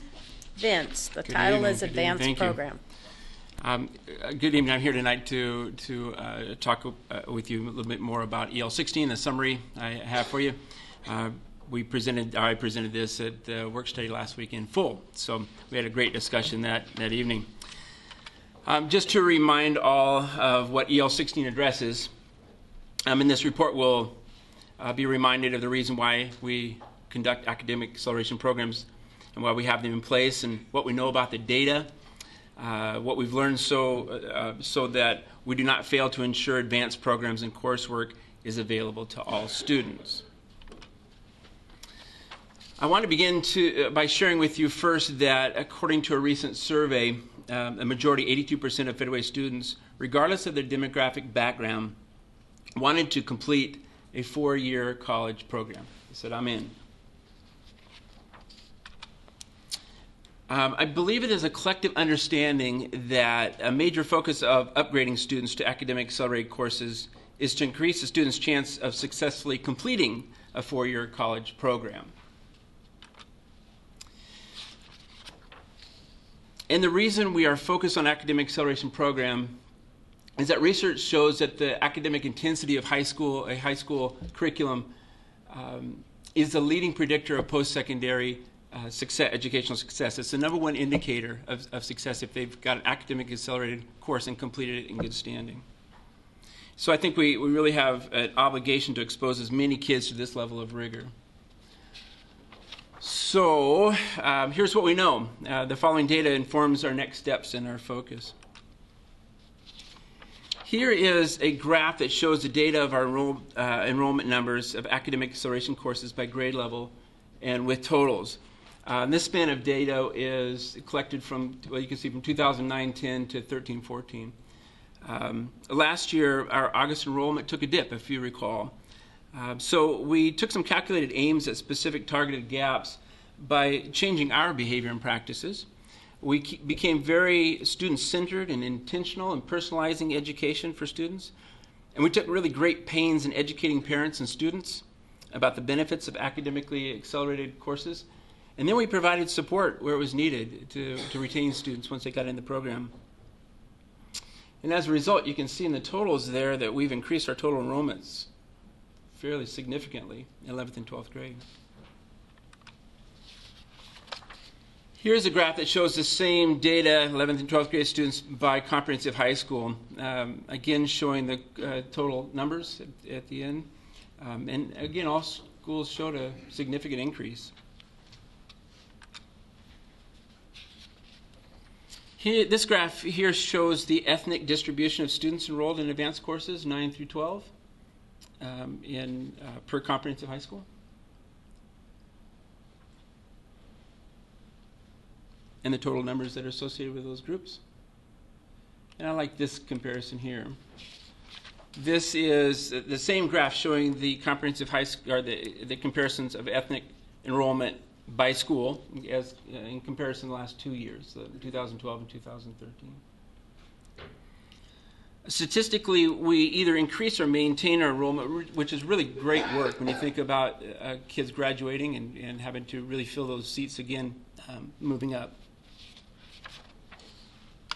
So we have a lot of reasons to celebrate. As Director Moore said, we were recognized for this work. So not only did we show growth in students of color and maintenance of those enrollments, we showed significant growth in total enrollment between 2009, 2012, 2013, 14. And I can share with you that almost all the academically accelerated course participants also took corresponding exams.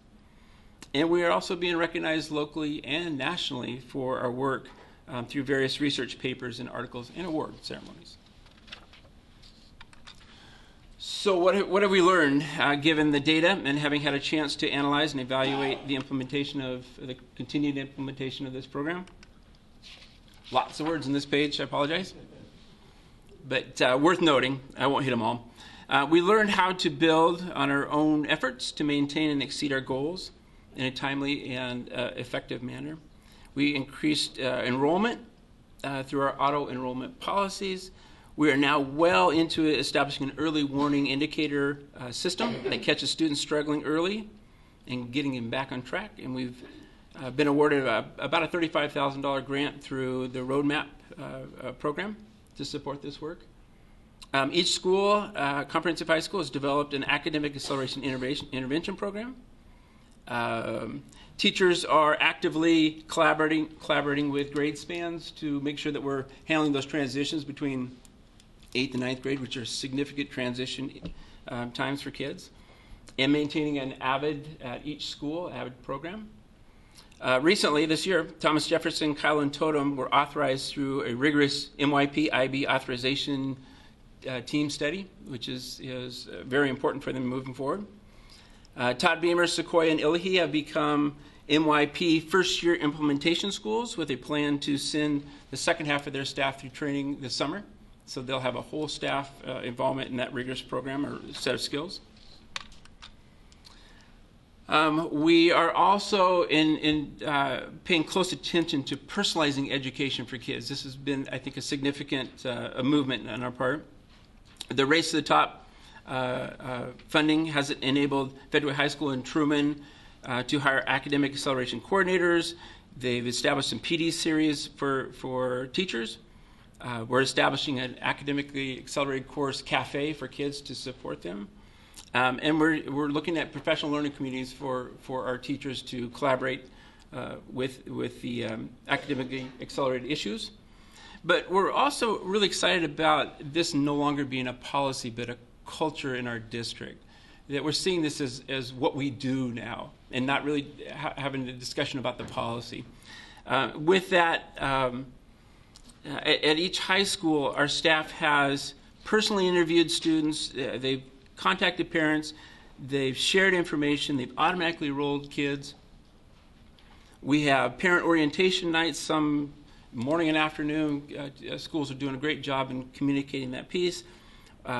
They're getting into kids' classrooms and talking to the 10th graders about the importance of academically accelerated programs. They're putting in newsletters. They're having advisory teachers address with kids. So a lot of information is being shared between and among parents and students.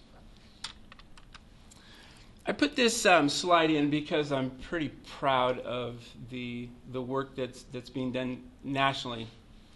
EdTrust is a national education research organization, and they recently published a report about finding missing students in our nation that are not taking academically accelerated courses but are qualified to do so.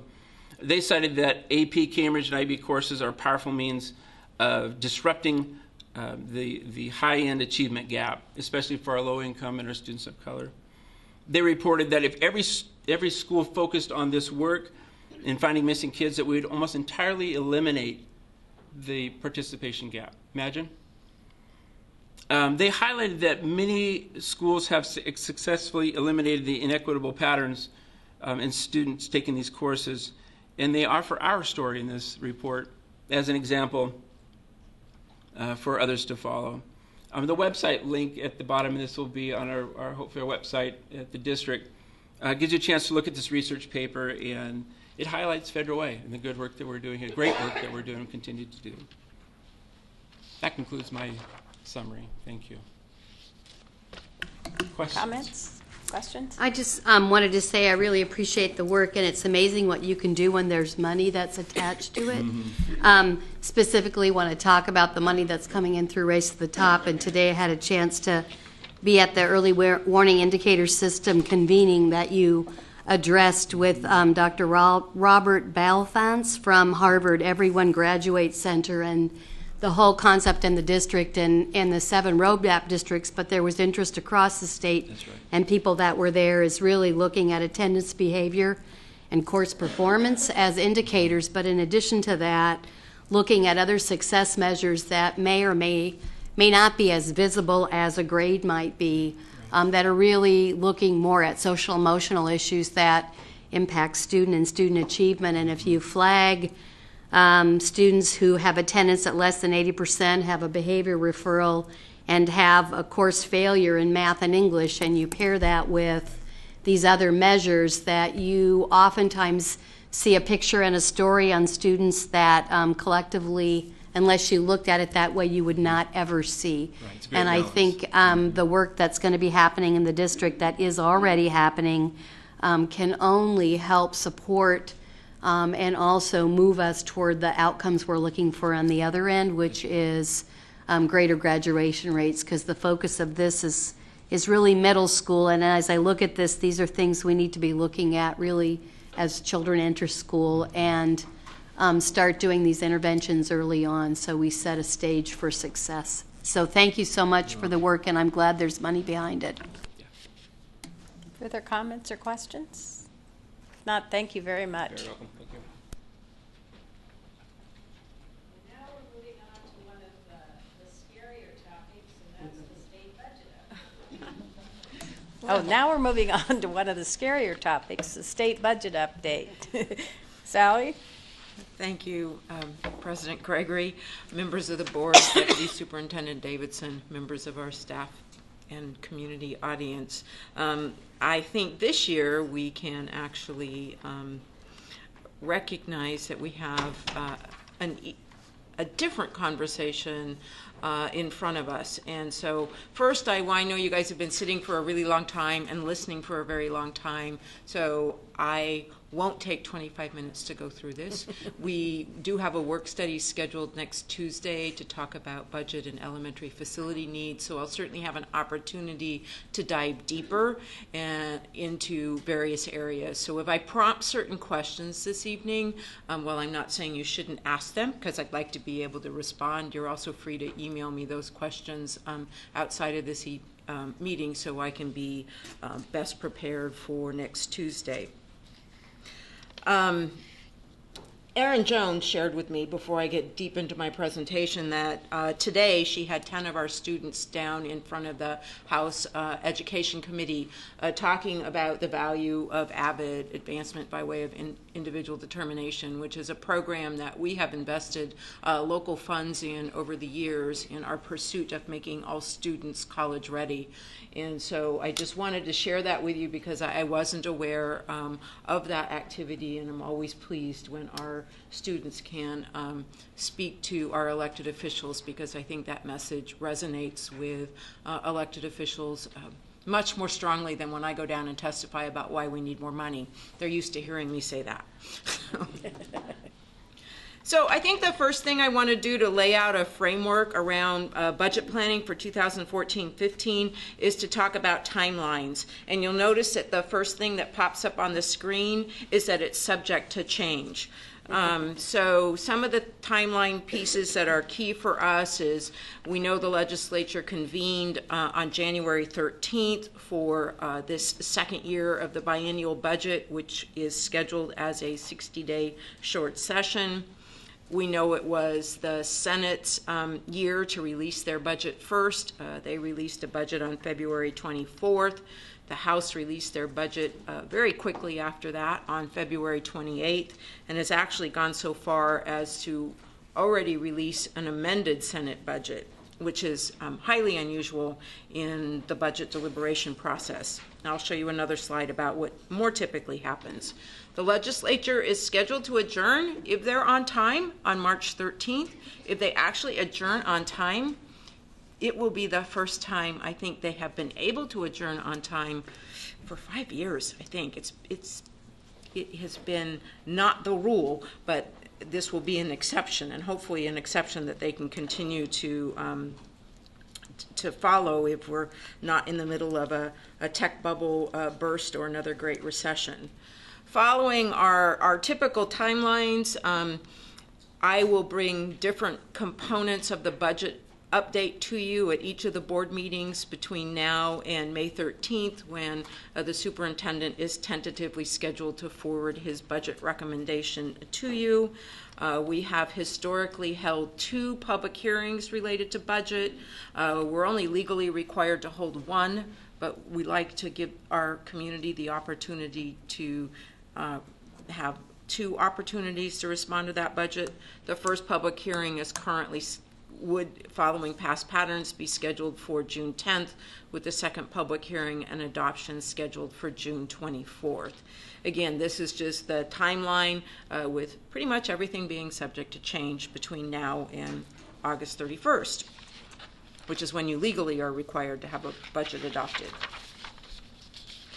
As a reminder, I think to all of us, we know that our state has new funding formulas and a new resource commitment. The resource commitment came through Substitute House Bill 2776. This slide, you will notice, was first prepared by OSPI 4 years ago, almost 4 years ago, in May of 2010. Prior to the McCleary decision and prior to understanding the depths of the Great Recession. There are 4 major components to the new funding formula: full-day kindergarten, K-3 class size reduction, an enhanced funding formula for materials, supplies, and operational costs, which is referred to as MSOC. Some of you have been around for a while, used to hear this referred to as a NERC, and for fully funding basic transportation. So you can see the plan for 4 years ago about how they intended to phase this funding in. I'll just remind you that even though the blue column for 2012-13 included that word must, more funding must begin, that did not happen in 2012-13. We are seeing some compliance with funding 2776 in this biennium, the 13-14 year that we're currently in, and 14-15 due to the McCleary decision. Okay, shifting back to more of the legislative picture. As I mentioned, this is a short session, 60-day session scheduled to run from January 13th to March 13th. The bulk of the work that gets done related to budget is really around what is called the 14-15 supplemental budget, because the legislature adopts a biennial budget. So last session, they adopted a budget for 13-14 and 14-15. So typically planning for the second year of the biennium is an easier process for school districts. We haven't seen that happen for a while, but hopefully we're back in that sort of groove where the 14-15 supplement budget makes minor modifications to the budget that was adopted in the first year. Again, as you pay attention to legislative news through whatever venues you choose, it's always important to remember that there's a governor's budget, there's a House budget, and there's a Senate budget. Sometimes there's more than one, depending on what's happening. Governor Inslee released his budget on December 17th. As I mentioned, the Senate released their budget on February 24th. That's Senate Bill 6002, and the House released their budget, Substitute House Bill 2185, on February 28th.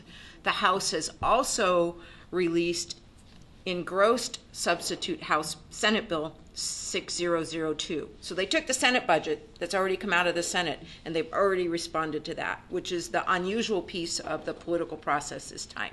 Usually once you have the governor's budget, the House budget, and the Senate budget, lawmakers go into what they call conference, and they create a final conference budget. I always call it the compromise budget, but they create the final budget. That is what we're expecting to see by midnight on the 13th. Although I had heard rumors it was going to be released today. I didn't see it before this evening. So one of the sort of rules of thumb that I've always talked to people about is that with these three budgets, when I lay them down side by side around the major components, typically if you see something in 2 out of the 3 budgets, it has a fairly good chance of being in that final conference budget. So let's talk about the first line. You'll remember from that slide that we're looking at some increased funding to reduce class size in high poverty schools. The funding formula, if it's fully funded, as McCleary requires, will reduce class size, in theory, to 17 when it's fully funded in grades K, 1st, 2nd, and 3rd. Creates a whole nother host of problems that we'll talk about more on Tuesday. But in theory, we'll get to 17. The first step along this journey is to reduce class size in kindergarten and 1st grade in schools that are designated high poverty to an average class size of 20.3. Currently, we have 20 of our 23 elementary schools that qualify as high poverty. One is really on the bubble, so they could end up not being considered high poverty, but we have 20 out of our 23 schools that are considered high poverty. So we know that we're going to I am expecting that because it's in each of these budgets, that we will see an influx of funding to help reduce class size in our high poverty schools for kindergarten and 1st grade. What is unusual about this funding stream is that typically our funding formulas are allocation formulas. They take all the factors that get involved in the 47-page funding formula and say, voila, that's how much money you have to work with to figure out how to serve your instructional program next year.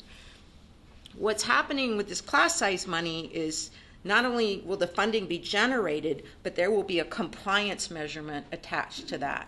And those draft rules are out.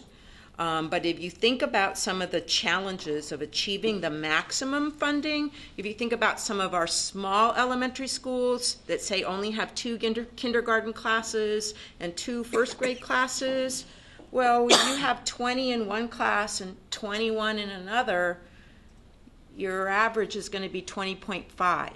So you're not going to achieve the maximum funding because you can't get to 20.3 with 2 classes, one of 20 and one of 21.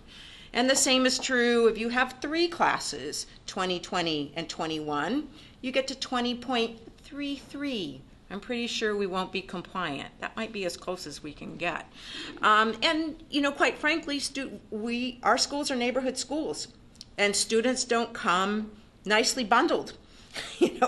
In increments of 20.3, last time I checked. I don't ever think I see nicely bundled kids in units of 20.3. So when we model this revenue stream, we will not model it at the maximum amount of 20.3 because we will not ever achieve that number. And unfortunately, in some places where we're below 20.3, because that has happened, where we will strategically staff our kindergarten classes at a lower number, 18 or 19, because if you don't have them at 18 or 19, they're sitting at 26 or 27, we won't get any credit for being below 20.3. At least the way the draft rules are written. So that's the K-1 high poverty piece, which I am excited about having that opportunity to once again retarget K-1 class sizes at 20. For those of you who've been around for a while, when we had I-728 funding, the Student Achievement Initiative, that was a very clear target in our district that we worked very hard to get kindergarten and 1st grade classes near 20. We've drifted away from that through the Great Recession, but we're not far away from that. MSOC, you can see our current level of MSOC funding is $737.02 per average full-time student. The governor, the Senate, and the House are each proposing to increase that. I'll talk a little bit more about MSOC in another slide. The next 5 components, all the way down to COLA, are related to a piece of legislation that was passed last session that was going to require school districts to change instructional hours for students in grades 7 to 12.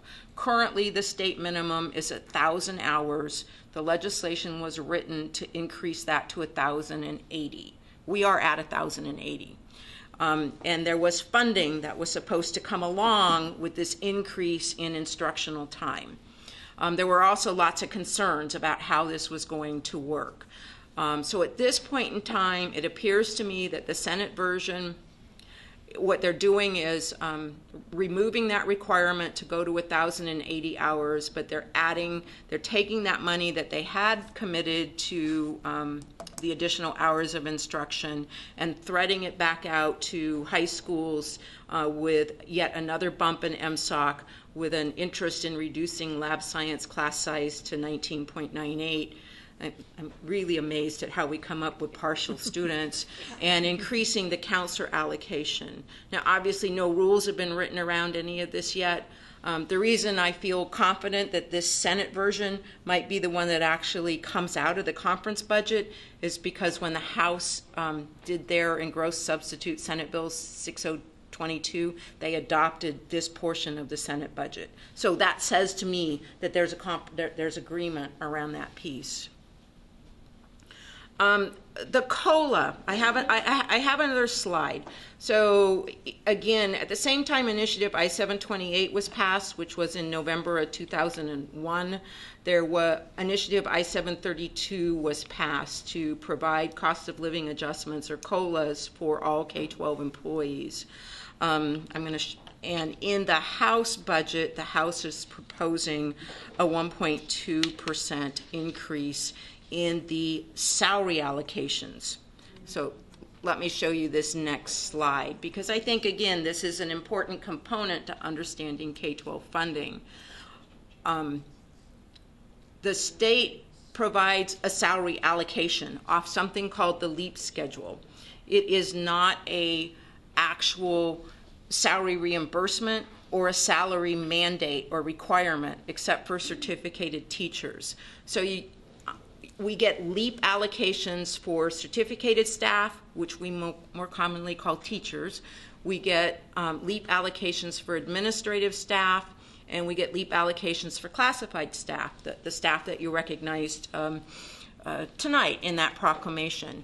And you can see the last time a COLA was implemented was between 2007-08 and 08-09. That was the last COLA through Initiative I-732, so virtually 6 years ago. Well, it will be 6 years if nothing comes through in 2014-15, that was supported by the state.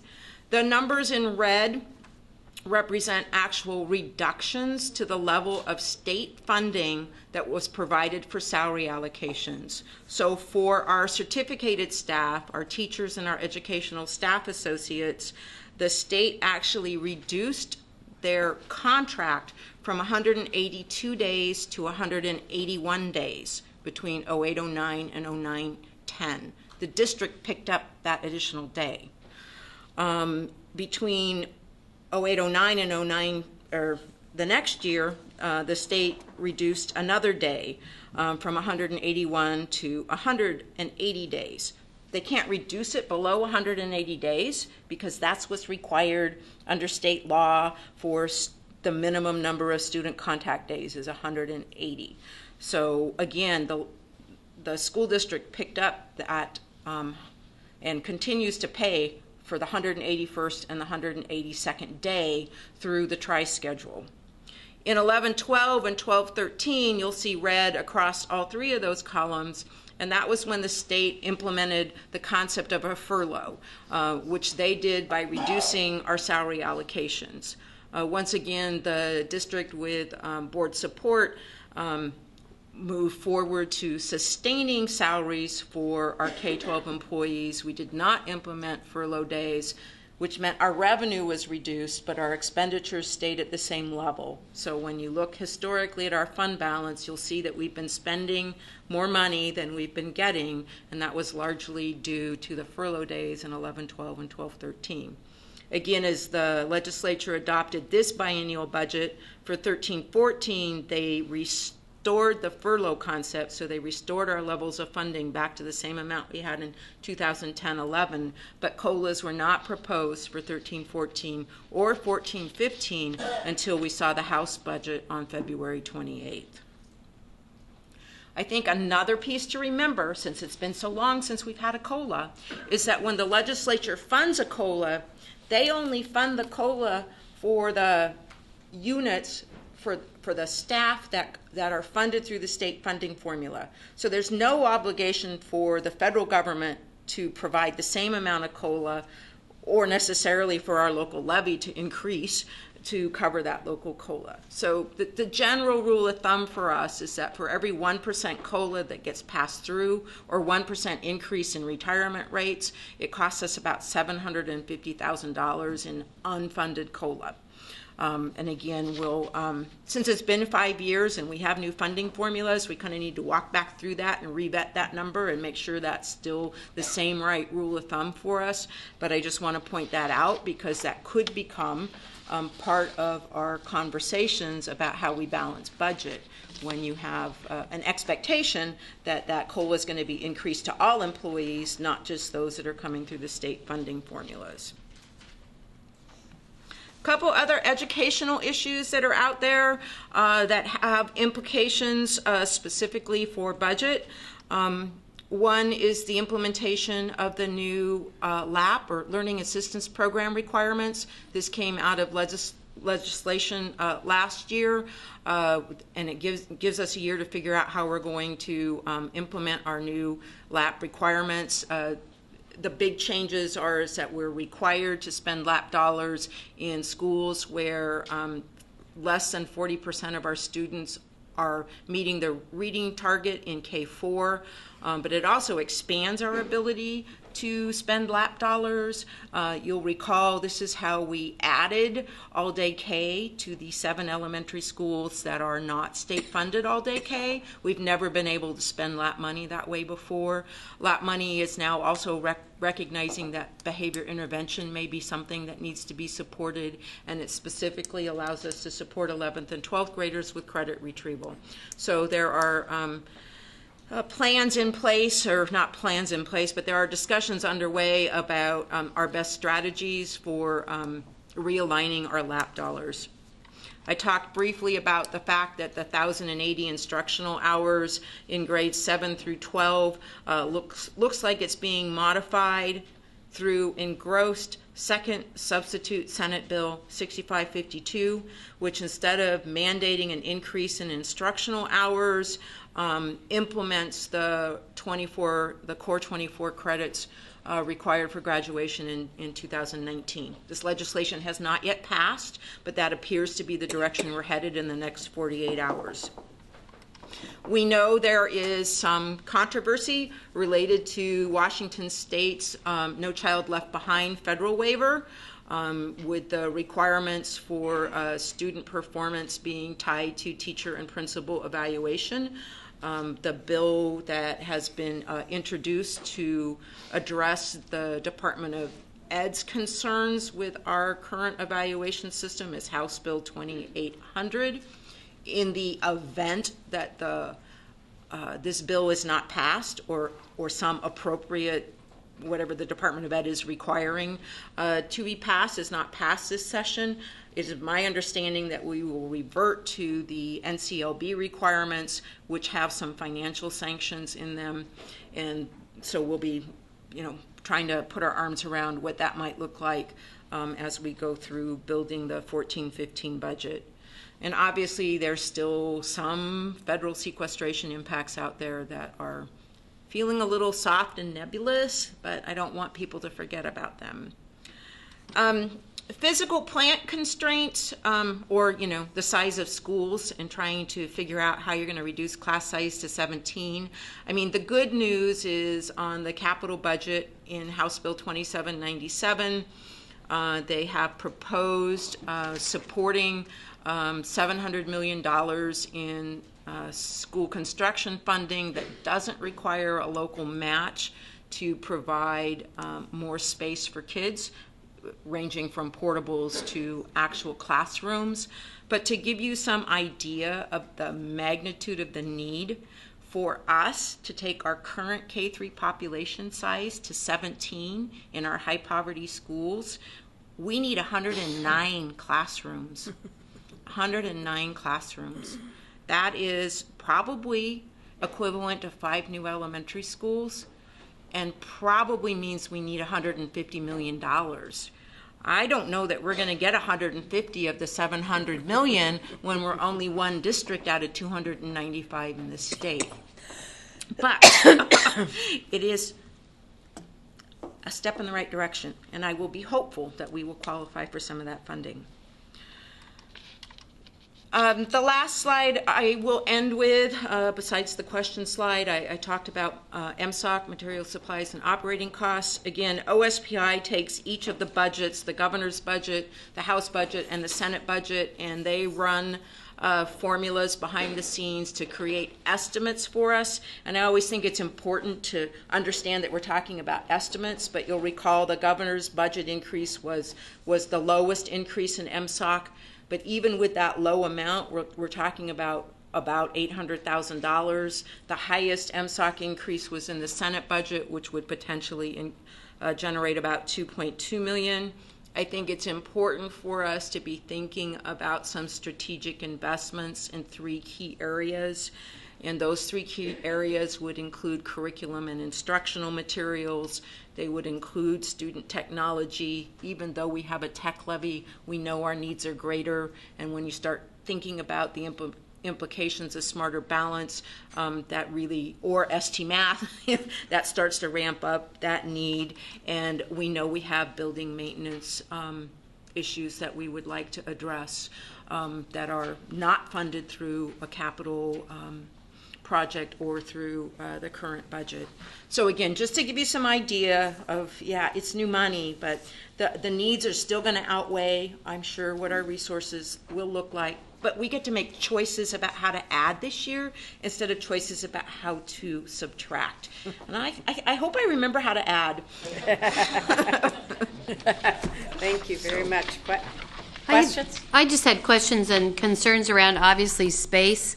Because as we talk about class size decrease, and you talked about the number of classrooms, we talk about the increase in full day K. For here, we're where we are with full day K, but then we also look at the increase in early learning slots and the focus of the state to create pathways for kids based on where full day K is. It brings up, again, this issue of facilities and how it is that we're going to be able to house those children, or what kind of relationships can we create and opportunities can we create that exist in our existing facilities where young children are being cared for, because those dollars can come into the district and we want them there in order to have our kids school ready, but facilities will continue to be a problem. Well, and I think that's a good point to think about early learning and ways to address those needs that don't necessarily require that they be housed in our facilities, but they're still our programs. Correct. So, thank you. Any other questions, comments? I'm sure we'll be discussing this more. Thank you, Sally. You're welcome. And now my agenda says to introduce Randy Kazar. I didn't get which title you were supposed to have this time. I know you've had many. Any of the above. But you are going to talk to us about policy and procedure 3142. They say I'm just like a bad penny. I just keep surfacing and surfacing. President Gregory, distinguished board members, Deputy Superintendent Davidson, fellow community members, I am Randy Kazar, Director of Global Initiatives for the Federal Way School District. This evening, you will hear from Sally McLean, Assistant Superintendent, giving a brief overview of the history of our J1 student visas, followed by Christine Corbly, who will review Policy 3142. Before Sally comes forward, I want to thank the past and current school board for their support in helping us prepare all of our students to become globally prepared citizens. And now, ladies and gentlemen, Sally McLean. Thank you. A new face. This is a busy slide, and I am really only here to remind all of us that we have hosted historically foreign exchange students through a process called the J1 visa. So immigration has a variety of different visa types, and we have historically and will continue to have students who come to us through J1 visas. J1 visas have different requirements than the F1 visas, and we are fortunate to have Dr. Corbly here, who has become an expert in the F1 visa arena. But I just wanted to remind us, because this is, I think, interesting information. I mean, in the last 10 years, we have had students from 36 countries come and stay with us for a school year in our comprehensive high schools.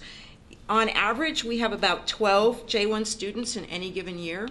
The lowest year was 6 in 2011-12, and our highest year was 07-08, where we had 21. You can see that some of the countries that send actually the largest number of students to us include Germany, Brazil, and Thailand. So there is a great cultural exchange that has been occurring, and I'm looking forward to seeing that expand as we are able to offer students the opportunity to attend the district under an F1 visa instead of a J1 visa. So as we're looking to expand our students who come from around the world and expand to F1 visa acceptance, we needed to look to apply for a CVIS application. But one of the things I wanted us to look at is what's the difference between a J1 student coming on a J1 visa and coming on an F1 visa. And there are some significant differences, and it's why we needed to apply for a CVIS certification.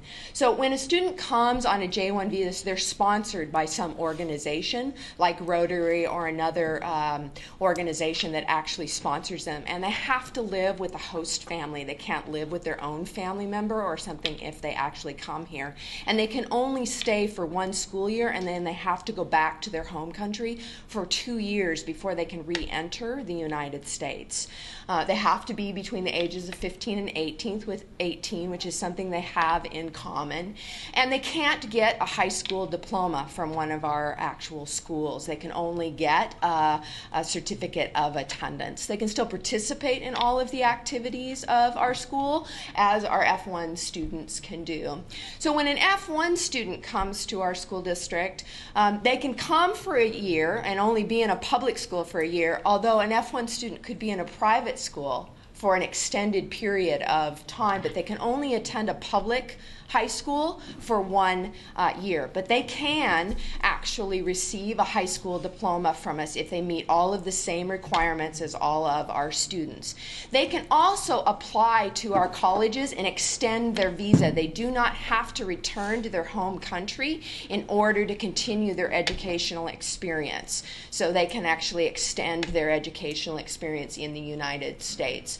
And they do not have to be sponsored by an organization. Many do to get their living arrangements made, but they don't have to be sponsored by an organization. They can live with family members if they choose to, or others as they're being hosted. So those are some significant differences. They're also more closely monitored by Homeland Security since 2011. And so that's what the CVIS certification is about. Oh, we went backwards.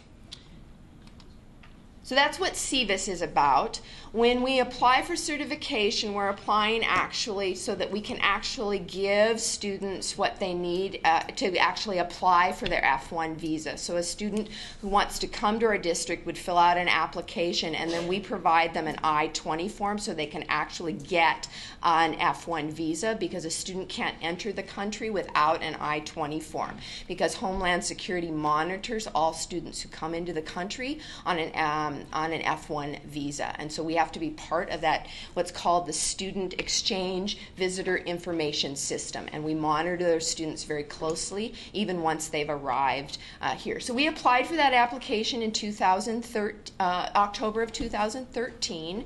We had to go through an interview process with Homeland Security, and we received that certification in January. So we needed to make some changes in our board policy, which I'm going to highlight for you, to include F1 students, because our current policy only included J1 students. So we needed some language around our F1 students and the requirements around those particular students. And that's the changes you'll see in our board policy as we added some language around our F1 students. We're also in the process now of creating an application for those students specifically, which is a little more intense than the J1 students, because they really apply through that host organization, and so they have a very short application they provide to us, because with the F1 students we'll also be looking at their transcripts, because most of them will be seniors who apply looking to get a high school diploma for us, and we need to be able to determine whether they meet the requirements of our school district. So once that is completed, we'll then revise our website and update that. We hope this fall to accept about 5 to 15 students into our schools who are on F1 visas. So let's talk about the key changes to our board policy. Can I interrupt? Certainly, I'm Carol. sorry, can I interrupt and ask one question? I was under the impression these were administrative policies. Are they administrative or board? They are. Okay, they're administrative. Okay, Yes. thank you. That's just how we Sure. handle it. Yeah. So the change in language has added F1 students to the policy, where it only said J1 visa students. We've added F1 visa students. In policy 3142, we added some different requirements about what it takes for an F1 student to apply to our school district, and so you'll see that in the section for F1 students. And then we changed a term. There was a term called Office of Student Placement. We changed all of those to the districts because there'll be 2 different offices handling the different students. So we wanted to just be more broad in that term about who will handle it, because the F1 students will be handled by a different department than the J1 students. So those are the key changes you will see in the board, the policies and procedures section of the policy. So any questions? Question. So these are 1-year F1s? Yeah, because F1 students can only attend a public high school for 1 year. So is it possible with TAF to apply for a 2-year because it's No. kind of a hybrid, or is it? No, federal law says that a student can only attend a public high school for 1 year. So an F1 student can't come to the United States and attend any public high school for more than a year. Thank you. I am going to proceed as if this is an administrative policy. On the document we have, it says adopted and revised under policy governance. So if that's the case, can this come back if it needs to? Or are we on a time crunch? So it was being provided as information under my understanding about administrative policy and procedure updates, but because it's related to the global initiative, we wanted to make sure that there was an opportunity for the public conversation about this particular change. Do you see what I'm referencing on the bottom? Yes, that is the common footer on all of the administrative policies. Administrative policies and procedures. Okay. So Thank you. There is an umbrella. Okay. Okay. I get it now. Okay. It kicked in.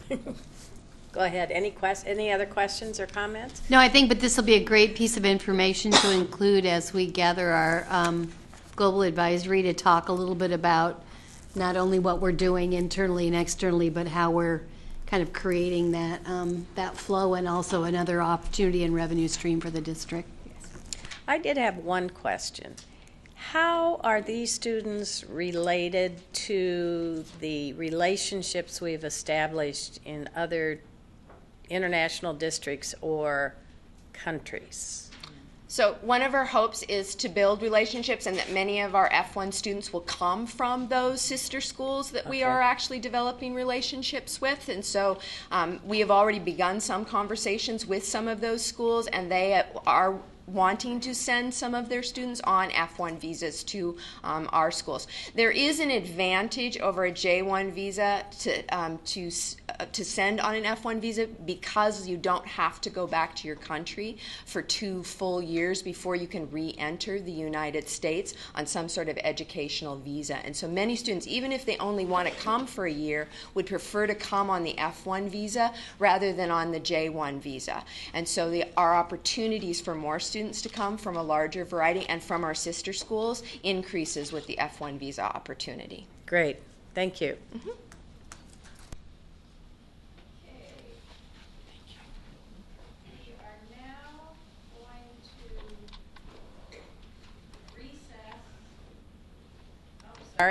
We're now going to recess the board meeting and go into executive session, after which we will come out and report in open session and adjourn the meeting, the results. This executive session, and correct me if I'm wrong, Sally, but is for to discuss personnel and negotiations. That's correct. Thank you.